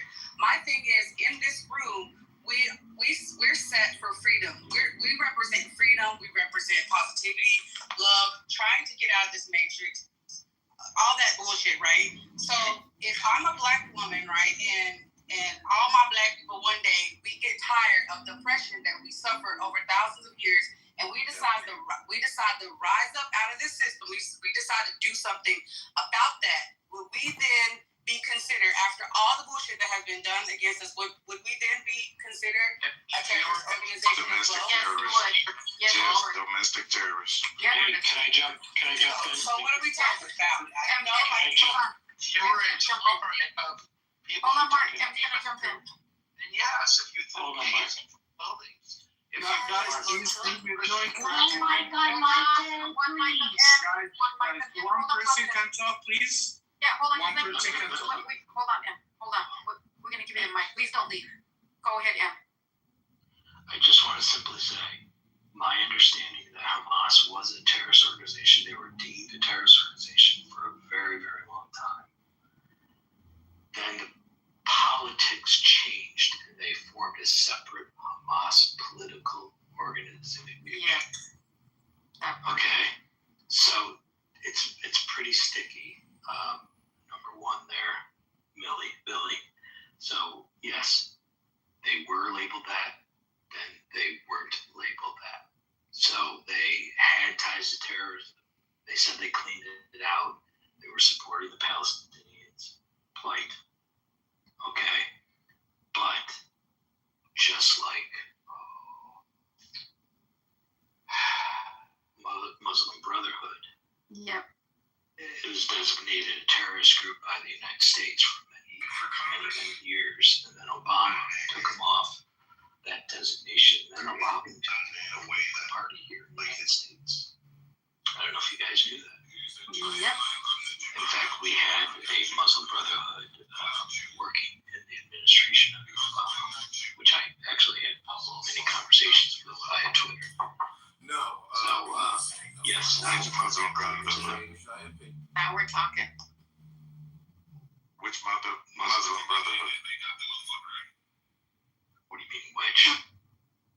Muslim Brotherhood is a group established in Egypt in 1937. Yep. They migrated to the U.S. and they come from a very rich family. I get supported. Yeah, and they have like it's a group. I have some certain ideology. It's a kind of radical ideology. I agree. They were Saudi Arabians and individuals in there. It's not Saudi Arabia. It's a different thing. No. Saudi Arabia is Wahhabism. They were banned. So I hope we realize. I just wanted to fit in taking in all these opinions from my question. And was speaking. Well, I just want to jump in here really quick and just finish it, like, because people were jumping in on me as well, right? And I don't mind that. So I'm flowing and going. So I just want to complete it by saying, I feel like we're just really fucked, because at any time, if we feel like we're gonna rise up and we're gonna, protect ourselves and start doing something, we're gonna be labeled as domestic terrorists or whatever. What? But let me tell you something. I have a brother. My brother is working in Hamas, and I support them. So I have some questions because I want to tell you the truth. So please answer me sincerely, no, like unbiased answer. Like don't clutch on something. So the first question is, what basis do you call Hamas our terrorist group? What basis you're saying they are terrorists? We're only getting that identity or that classification from the media. Our government is classifying them as terrorists. Forget that. Fuck the media. I mean, what? Like, so what are like? What the situation that proves that those people are doing some terrorism act? So we got two things in there. So we got two things. One, the media and our president and the way it's working. We understand. This is why we know that the media lies and the only show, and we're understanding there is false propheters or people within certain people's religion that are actually saying they're actually that religion when they're not, and they come in and invade. So this is where you got two sides fighting in the same thing, just like the Muslims. The Muslim with the individual also said, right, they had some individuals that they're saying they're Muslim and they're not Muslim. So now people thinking that the bad guys. So you got two people. It's the way and so this side it wants to. It's like everybody's pointing fingers, and we got psyops in every direction. That's the problem. And the media shows it, and our government backs it up. So we're being lied to, but we're also seeing that it's not that way. And we're understanding there's other people who are speaking in their some places saying, hey, it's not us, we got integrated. There's somebody else also saying that they're part of us when they're not. So those are false people. And this is where these wars are at. And this is where their jobs, so there's many of them spread out. And we know there is also the Muslim Brotherhood that's in here, which is another one iterating here waiting for other orders. So there's a lot of mixture of this shit. So we're in the same way as you guys are being told, and you know, and we're being told differently. So there's a problem. That's why and they censor everything. And I understand with number one or whatever name that if we do, that's what I was telling John. I understand if we go up and sit there and rise up and say, since they changed the fucking laws and we speak up, we're going to be getting anything that demolishes the government, goes against it, we're going to be considered, like it says, domestic terrorists. So now they changed the law, anything that... Well, listen, all I'm saying is that all communication matters. And I would just say eliminate profanity from your verbal diet altogether. My dad told me like a couple of years ago, he said, you know, John, you're using the F word a lot. You're using a lot of profanity. He's like, just don't do that anymore. I was like, oh, shit, you're right. Oops, I just did it again. So the point is, don't step in your own dog shit. Voting is not anything at all, period. It hasn't got us anywhere. As well as other people being attacked and they're being turned against each other. There's people invading here. They have the same thing in here. I understand we actually need what type of resources that we need that will back up if we do decide, right, as a people, because they're gonna go after us individually, right? So, and you know, when you go against something, you're gonna have pushback. So if you would sit there, somebody give me the right suit, I guarantee I could gather a lot of people down here. We need, what is it that we actually need the right way to use their own laws against them instead of them using it against us before we rise and we do speak up. They already under Biden said they Catholics were terrorist organizations, parents were a terrorist group. DHS put out a memo back in 2022 labeled as that. So the label is just one thing, positive. And so, truth be told, I put a link in there that the origins of Hamas and just like the origins of the Mujahideen, which turned into the Taliban, we all know the Mujahideen is, right? Listen, I just wanna tell you guys a good quote. We would be supposedly tied back to, like, say if, like one Billy said, like we was doing XYZ trying to protect ourselves, they'd be like, oh, we could track them back to terrorism this far back too. So at the end of the day, and then you talk about the Taliban or whatever, I don't think negatively of those people. Like, I don't really think that they did anything to us. I don't think they blew up the World Trade Centers. They just gave them a fucking label and said they were the worst people in the world. Listen, you guys can talk about Israel all day long. I'm not trying to interrupt your conversation. I'm trying to literally just provide a little basis of wisdom or joy or stability in the communication from me.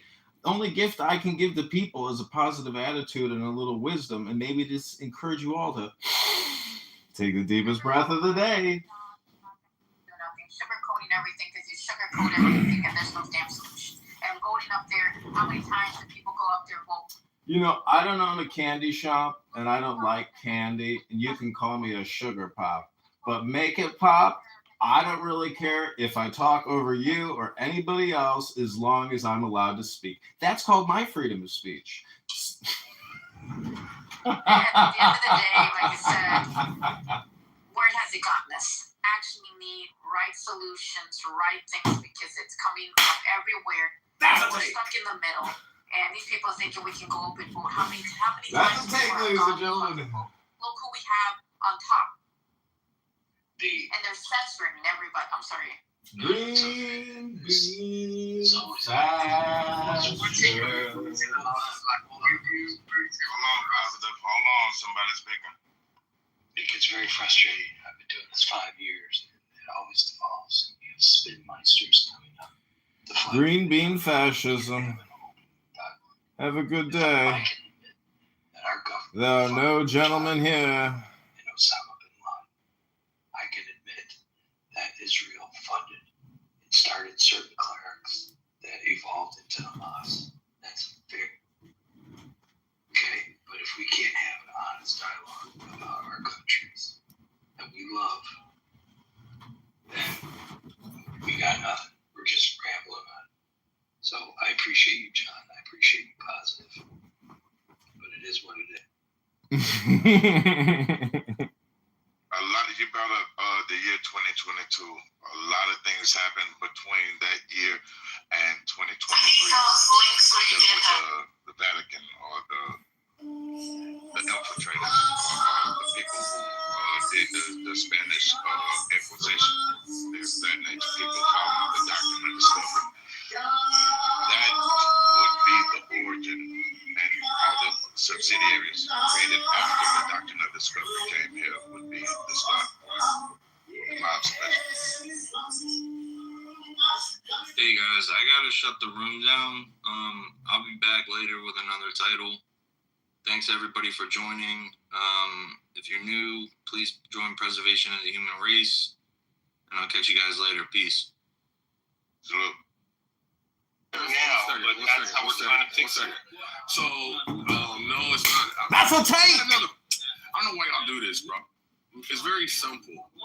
They aren't screened out, so that is a unsupported premise. They are. That's a JohnForCongress.com Preservation of the Human Race video, dude. To the devices of these good, clean, white, powerful people, they would just never hire anyone that they didn't want to hire or look like them or whatever, right? They just decide, no, I'm not doing it. I'll just not do it. They're racist. And what's so crazy is that I looked up the numbers. There's 691 reported pilots in the country. I don't know how many of them are commercial pilots, but we know if they were to like broaden their search to the entire world and every crevice and corner of the world, or if they decided that they were gonna like create their own minor league where they themselves funded all the up and coming pilots, which I'm sure they could if they wanted to. Then they could ensure that all pilots from now in perpetuity were good, clean whites and no one else. That's the world they could devise if they were left to their own devices. And I think some people would have no problem with that. And you're getting pushback on that. Thank you. Have a nice.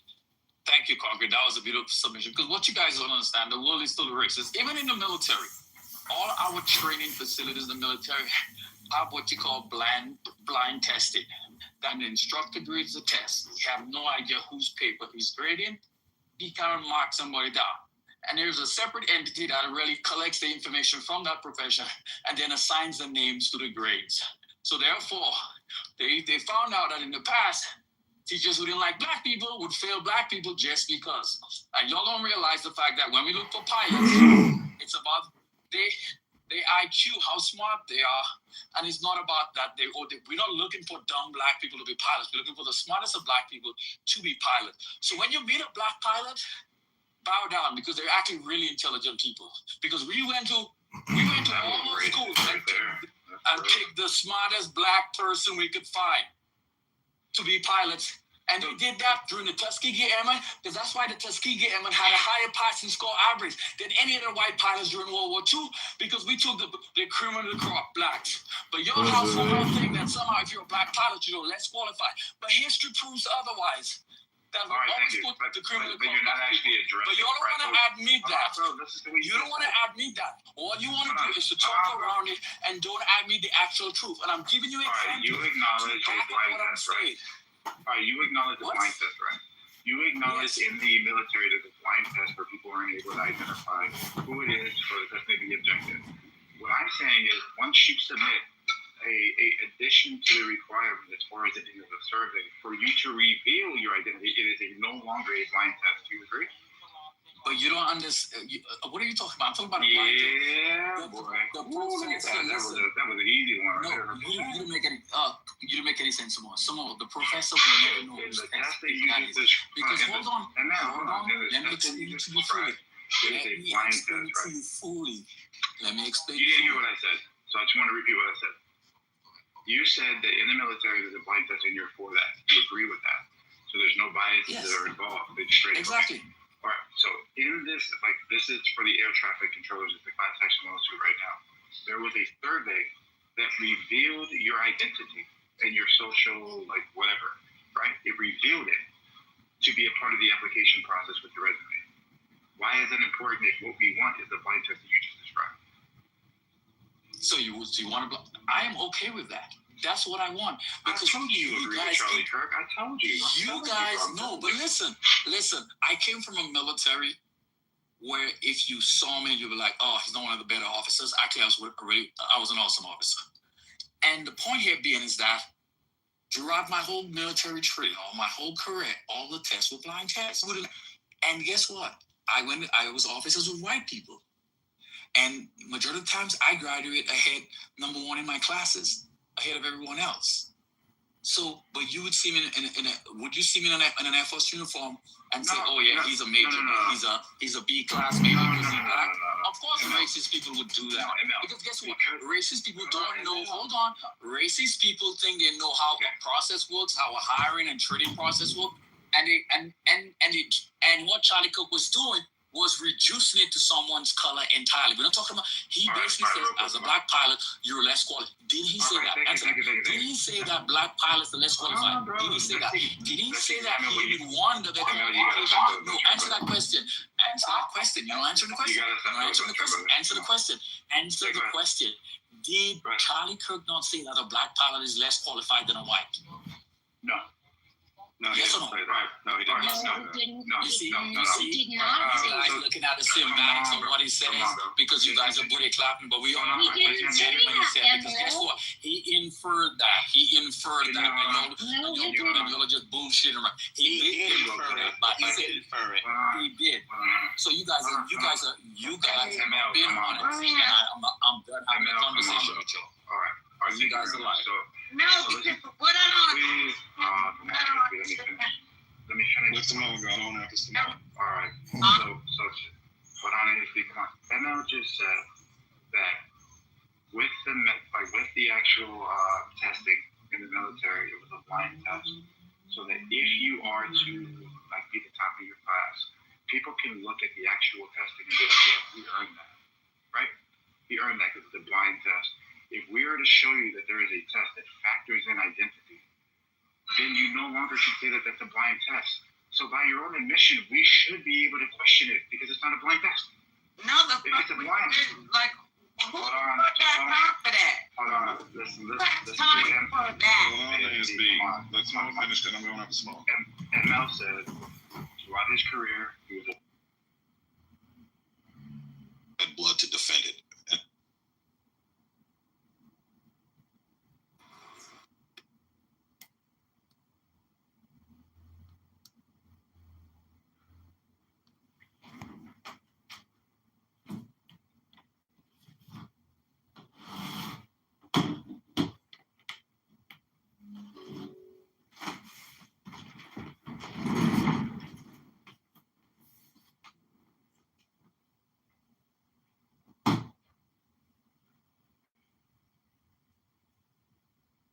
Testing.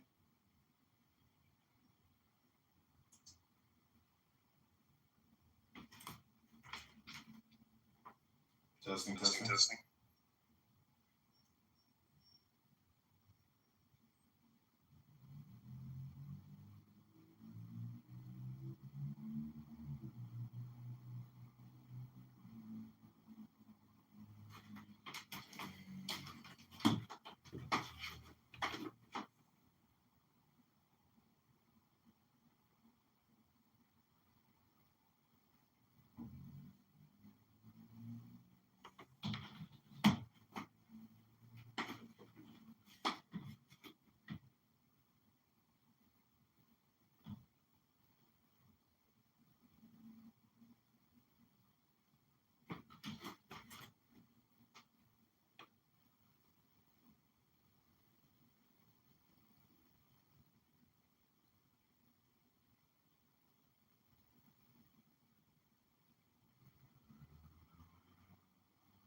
Hey.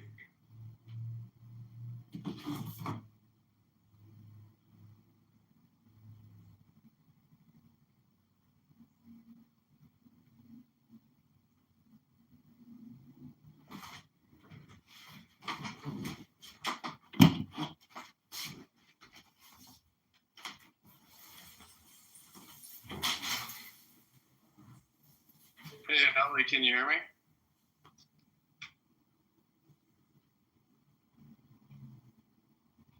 Yeah, hello? Can you hear me? I can hear you. Hey, how's your morning or afternoon going now? So far, so good.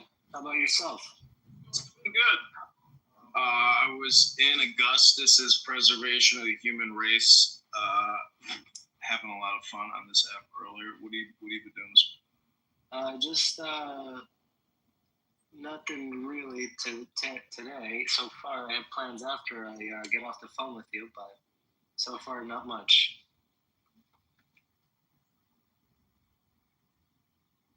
So we have 300 signatures in Rockford. I invited the team lead in Rockford to come to this room. I don't know her availability. I don't know if she's working or. Anyways, we have.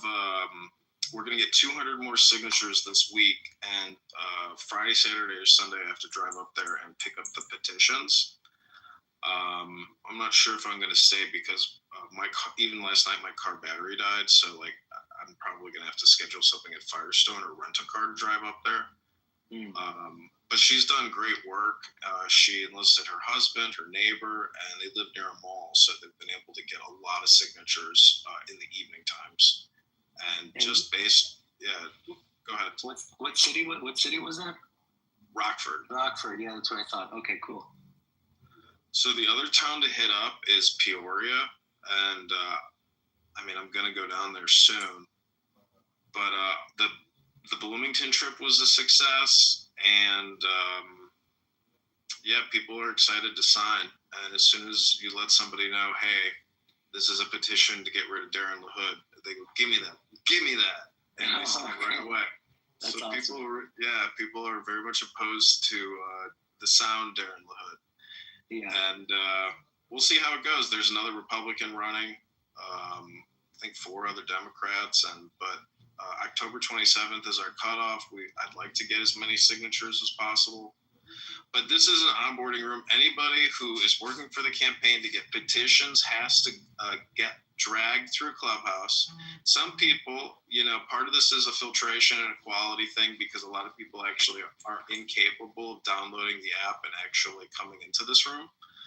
And that's, basically because some people have really shitty phones. And so that this is all just about filtration. But the purpose of the room is to we both introduce ourselves and then we state 3 objectives or priorities that we think the government should have for we the people.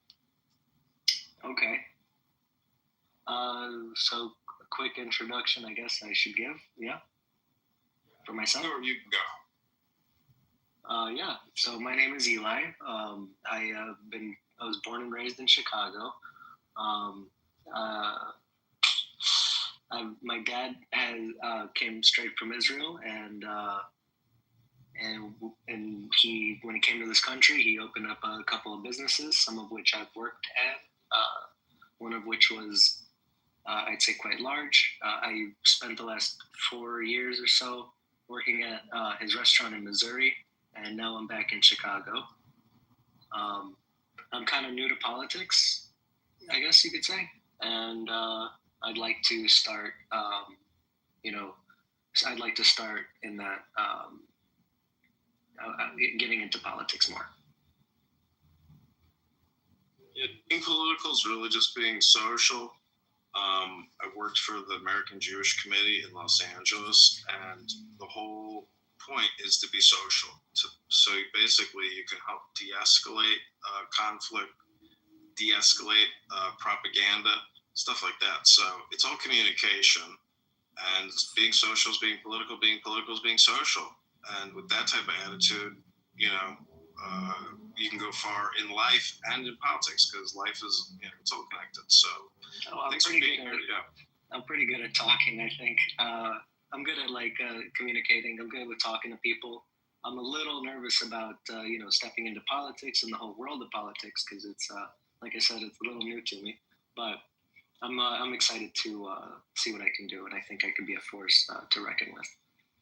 When it comes to like getting signatures, I'm pretty sure people will like me. Yeah, I agree. And if you bring a positive vibration, and you bring flowers and you bring love, it's always returned. It's the people that bring hate and divisiveness and bad temperament and bad attitude, that those flowers of evil are returned. So, basically the system gives you, or you get from the system what you give it. I totally understand where you're coming from with that. 100%. 100% agree. So, this is my intro. I live in Chicago, 42, was in the Army National Guard from 2002 to 2006, was a sergeant, and in 01, a second lieutenant, did infantry and intelligence. I've worked in digital marketing, communications, media buying for 15 years, and then I worked in federal facilities management for 5 years. And now I'm running for Congress, and I think, we have a 1 in 10 chance of winning, and I'm happy with just a 10% odds on this investment. I don't expect to invest more than a couple thousand personally into this campaign. We've raised 600, but Clubhouse can be a great place to do fundraising because we got $600 to already prove those numbers. So if you want this job of gathering petitions, part of it, hopefully, you'll do fundraising on this app or hold content creation rooms and discuss topics like Israel and Palestine. You may want to create another burner account if you don't want to use your legal name or your picture and all that stuff. Anonymity, I would say, is on your side of the equation. So it's up to you, but I would love it if you want to do that. You don't have to do it because the truth is I just need signatures. That does sound good. Yeah. So there's a lot of ways you can play this because if you can fundraise, that means, now you're a super campaigner and, everything gets paid for. So, but that's, my introduction. That's my background. That's the operations. And my 3 priorities. Oh, do you want to tell us your 3 priorities if you were the president of the United States? I did not say that. Yeah. First, to speak on the thing that you were just talking about, yes, I would absolutely be down to host rooms and speak, and I think that I can be very. I think I can make those rooms pretty big. I have a good feeling about it. I've never done it before, but I do have confidence in my ability to do that. As far as if I were president and what 3 things do I want to accomplish in this country, let me see. I mean, I feel like I want to give that a little bit of thought before I jump to a response. There are a couple of things that I find very important.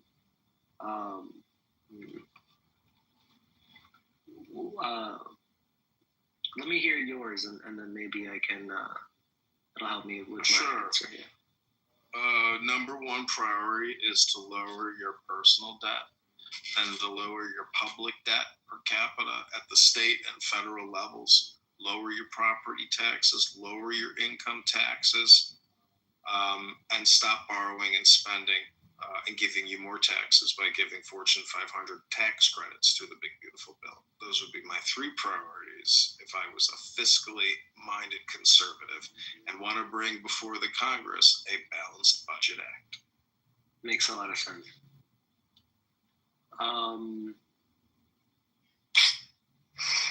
Yeah, I'm trying to come up with 3 things that if I were president, what would I want to do?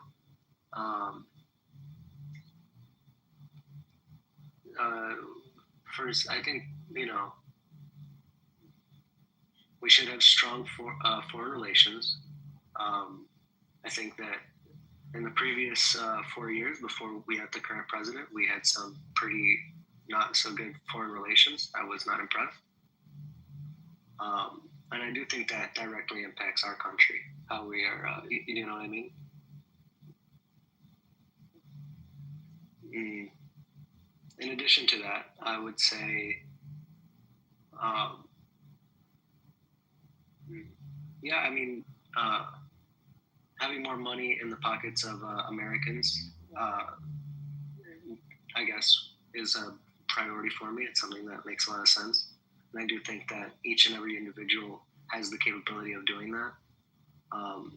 In Chicago, for sure, we have a problem with homelessness that's, I'd say, kind of problematic. I'd like to see the streets of Chicago cleaned up, less violence that we have constantly. And I guess those are my 3 things. Foreign relations. Yeah, that sounds good. Foreign relations, economy, and homelessness. Basically. In terms of priorities, what's the number 1 priority? Homelessness, economy, or foreign relations? Probably economy. Because you can do the economy and solve the other 2. But yeah, there's a very high potential for that to be true, yes. You know, one of my favorite equations in physics was for velocity and distance over time.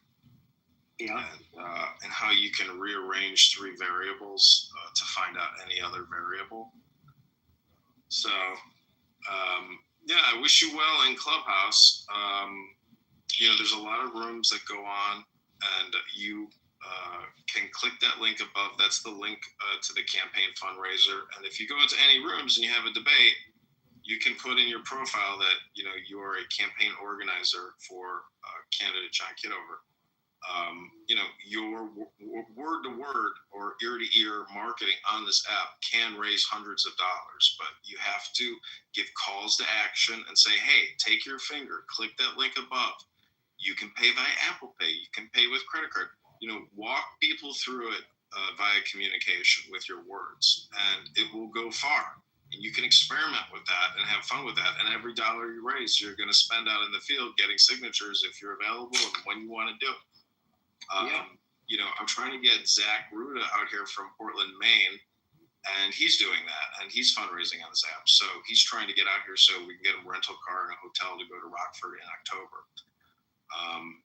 But this app, you know, it can be great for fundraising, and there's a lot of rooms out there, and you can create your own rooms, and I will come to your rooms. Just text me a link to your room and create a room title, you know, the ultimate Israel-Palestine debate part 2, things like that. Come up with creative titles, use news, things in the news, talk about how the Gaza's internet is down, how the Gaza has no cell phones anymore, you know, be relevant, be news, basically be a journalist and be a campaign organizer and fundraiser.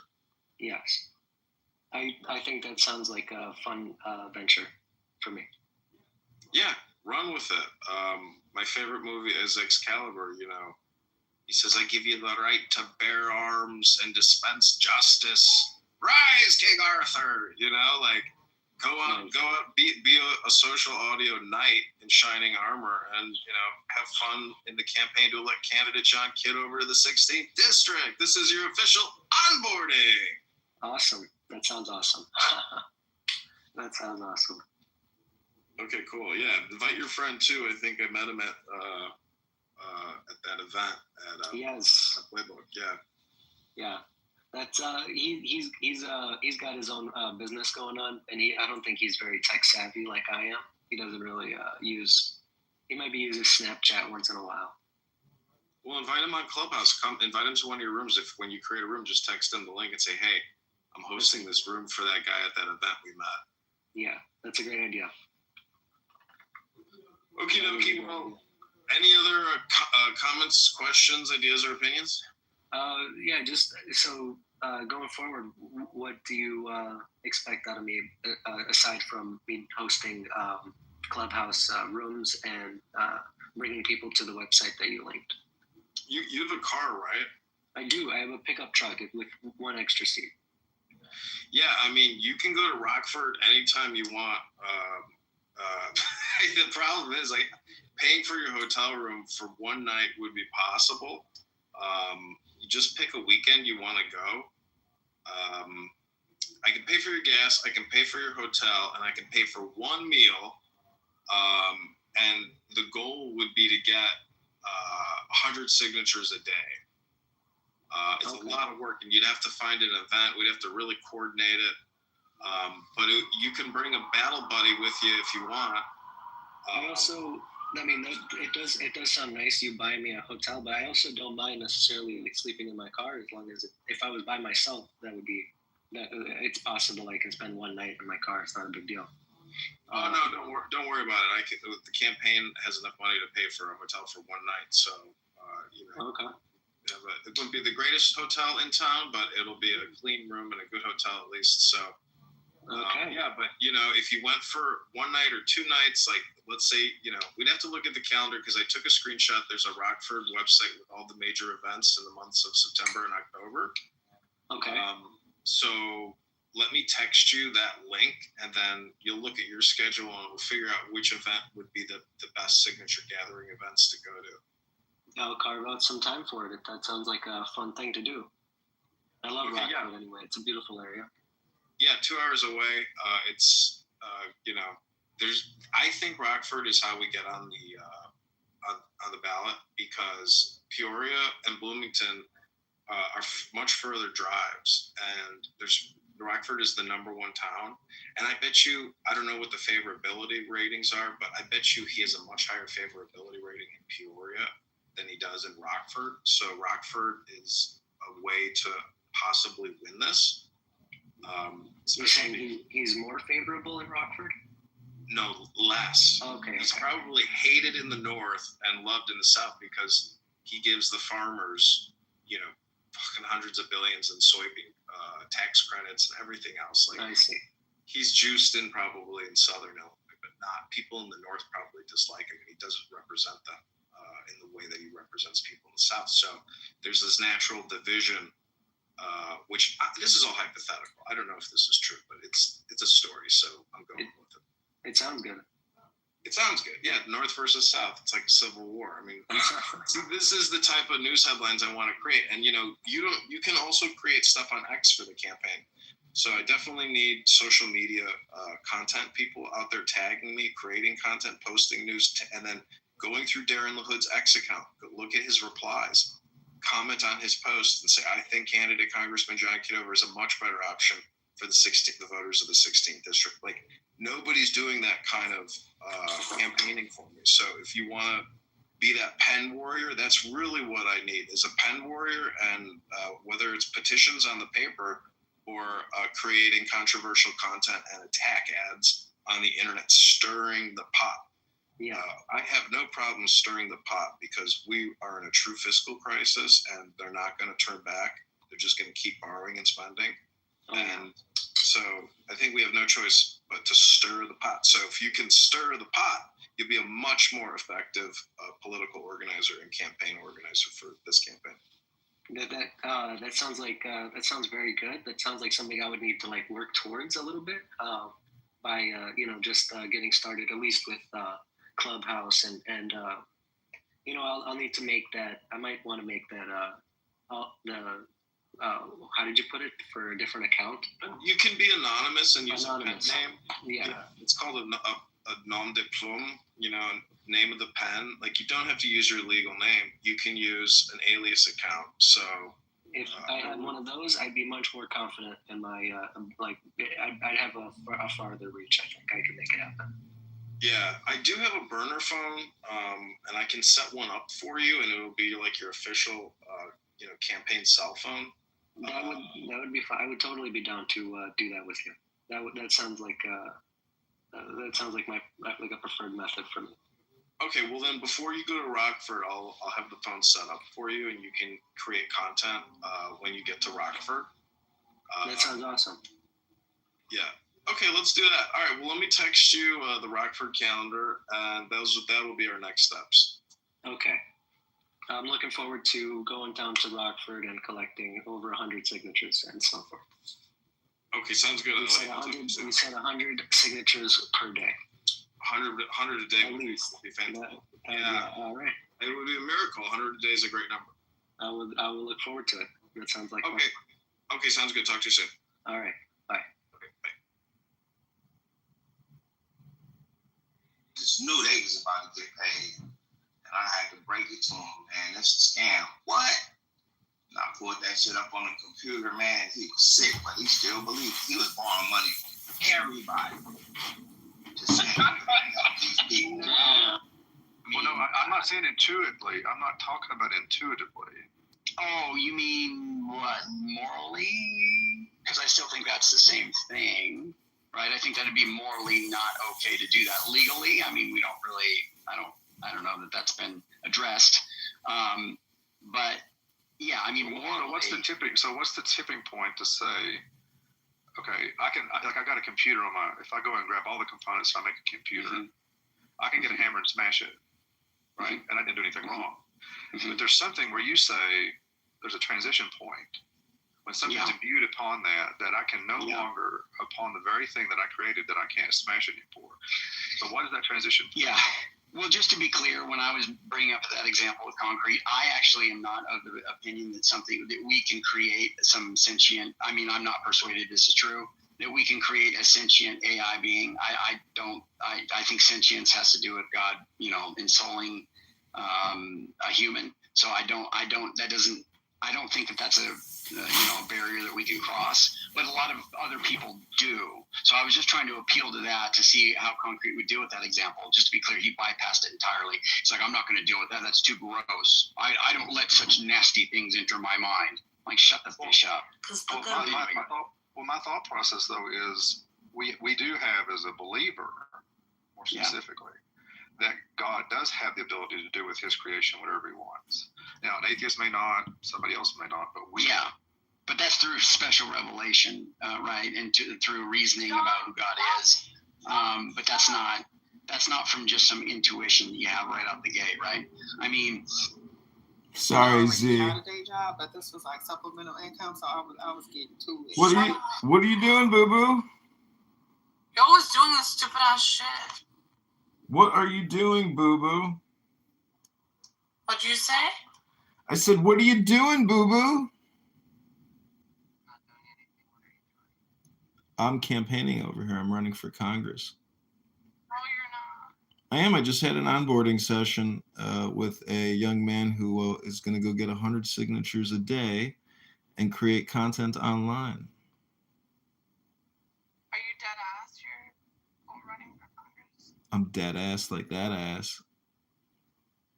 No, be honest. Yeah, I've seen your bikini photos. Wow, a supermodel, a glamour model, the most beautiful woman on Clown House. You get the Clubhouse Queen Award, baby. You're such a liar. You're not. Dynamite!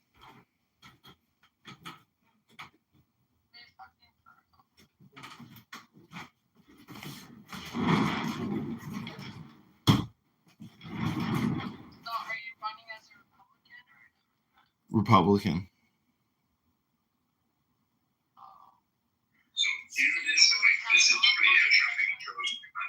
Yeah.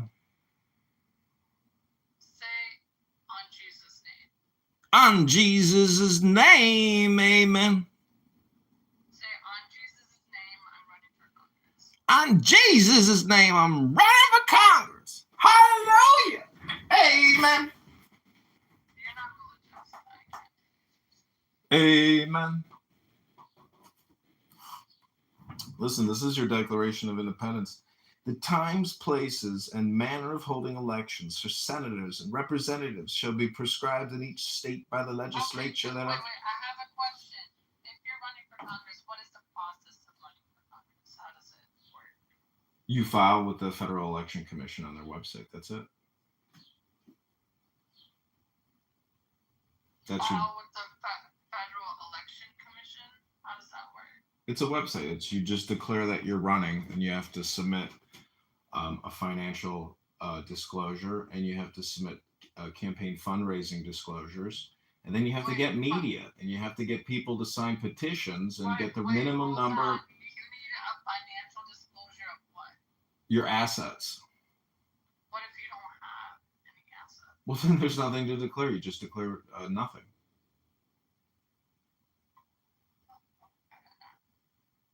Yeah, anybody can run, and there's no filing fee in my state. Some states have filing fees. But what you have to do is you have to get petition signatures, and whether it's 500, 1,000, or 5,000. And so my number is about 700, and I have to get 700 confirmed signatures by October 27th and turn that into the Illinois Election Commission.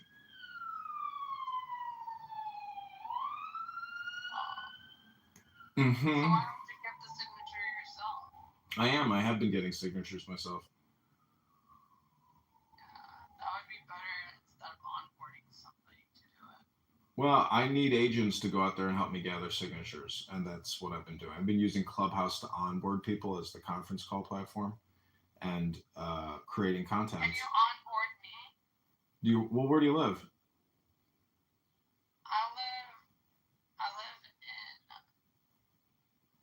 I don't live in Chicago. Well, you just have to be able to get to Rockford, Peoria, Bloomington.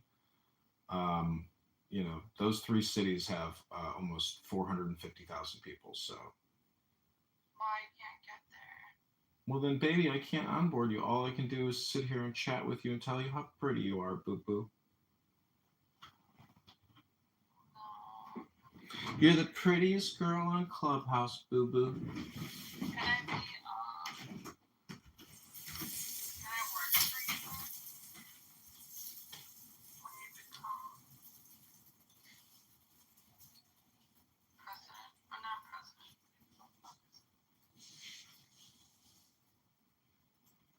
Hello, John?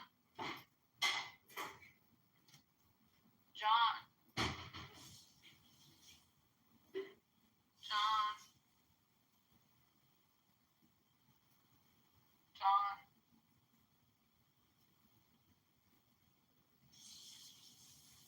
Hello?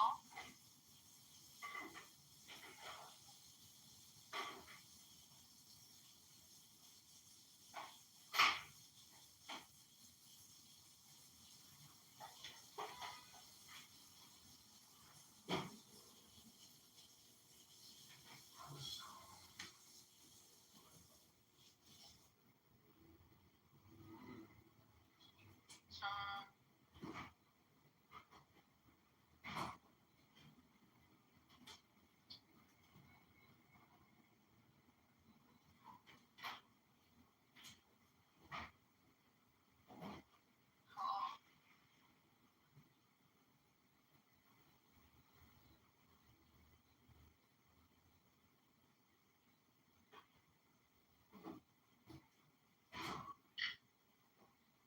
Hello? Hello?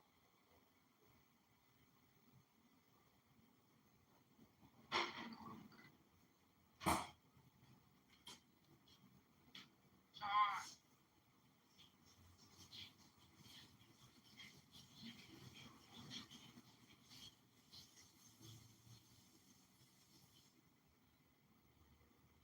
John?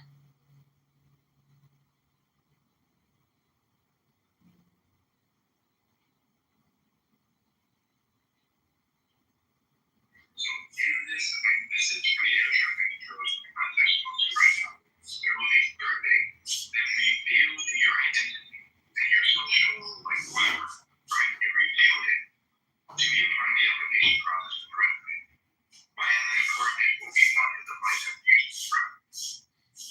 So you want to go? I'm okay with that. That's what I want. I told you, Charlie Kirk. I told you. You guys, no, listen. I came from a military where if you saw me, you were like, oh, it's not my bad officers. I just work with. Here's the door.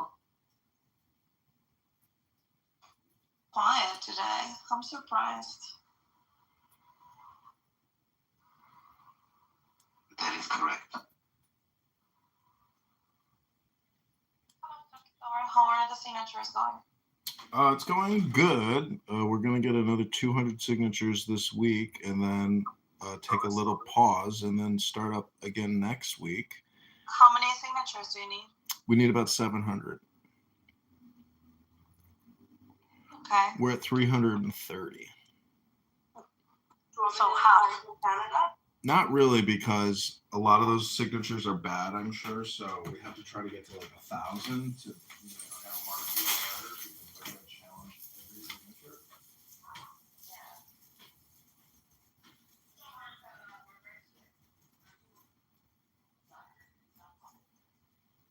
No, I only know that I know Max through a conservative club here in Chicago set up by another Jew who's far more intelligent than any of us. His name is Zach Shapiro, and he's a very successful young man at Morningstar. And that's how I know Max and Mark. And Max had run for Congress, and I wouldn't really call him a help, and I certainly wouldn't really call him, a campaign manager. He runs a website called Illinois Record. He's a journalist. So, recently I was on NPR. You can see my PTR here. I'll put the link in the chat. But he did point out that the journalist that did the audio overlay on this NPR interview, she really dislikes Darren LaHood, who I'm running against. So they gave me publicity as a Republican candidate because they hate Darren LaHood that much.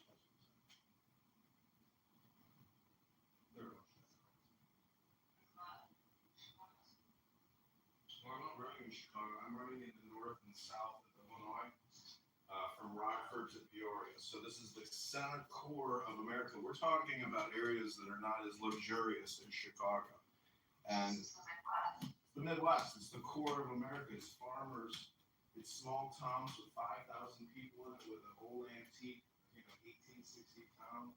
There's 50 of them. So it's the core of Illinois. And I will tell you, poverty is everywhere. And, everybody is claiming that the rent is too high. And you know what? The rent is too high. Well, why? It's the economy, stupid.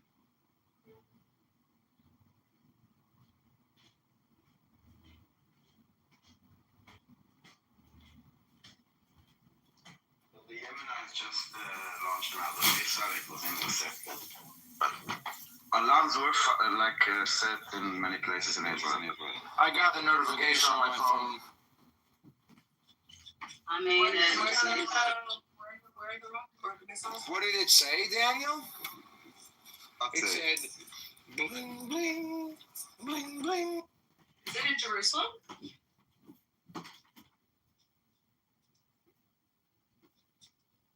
What?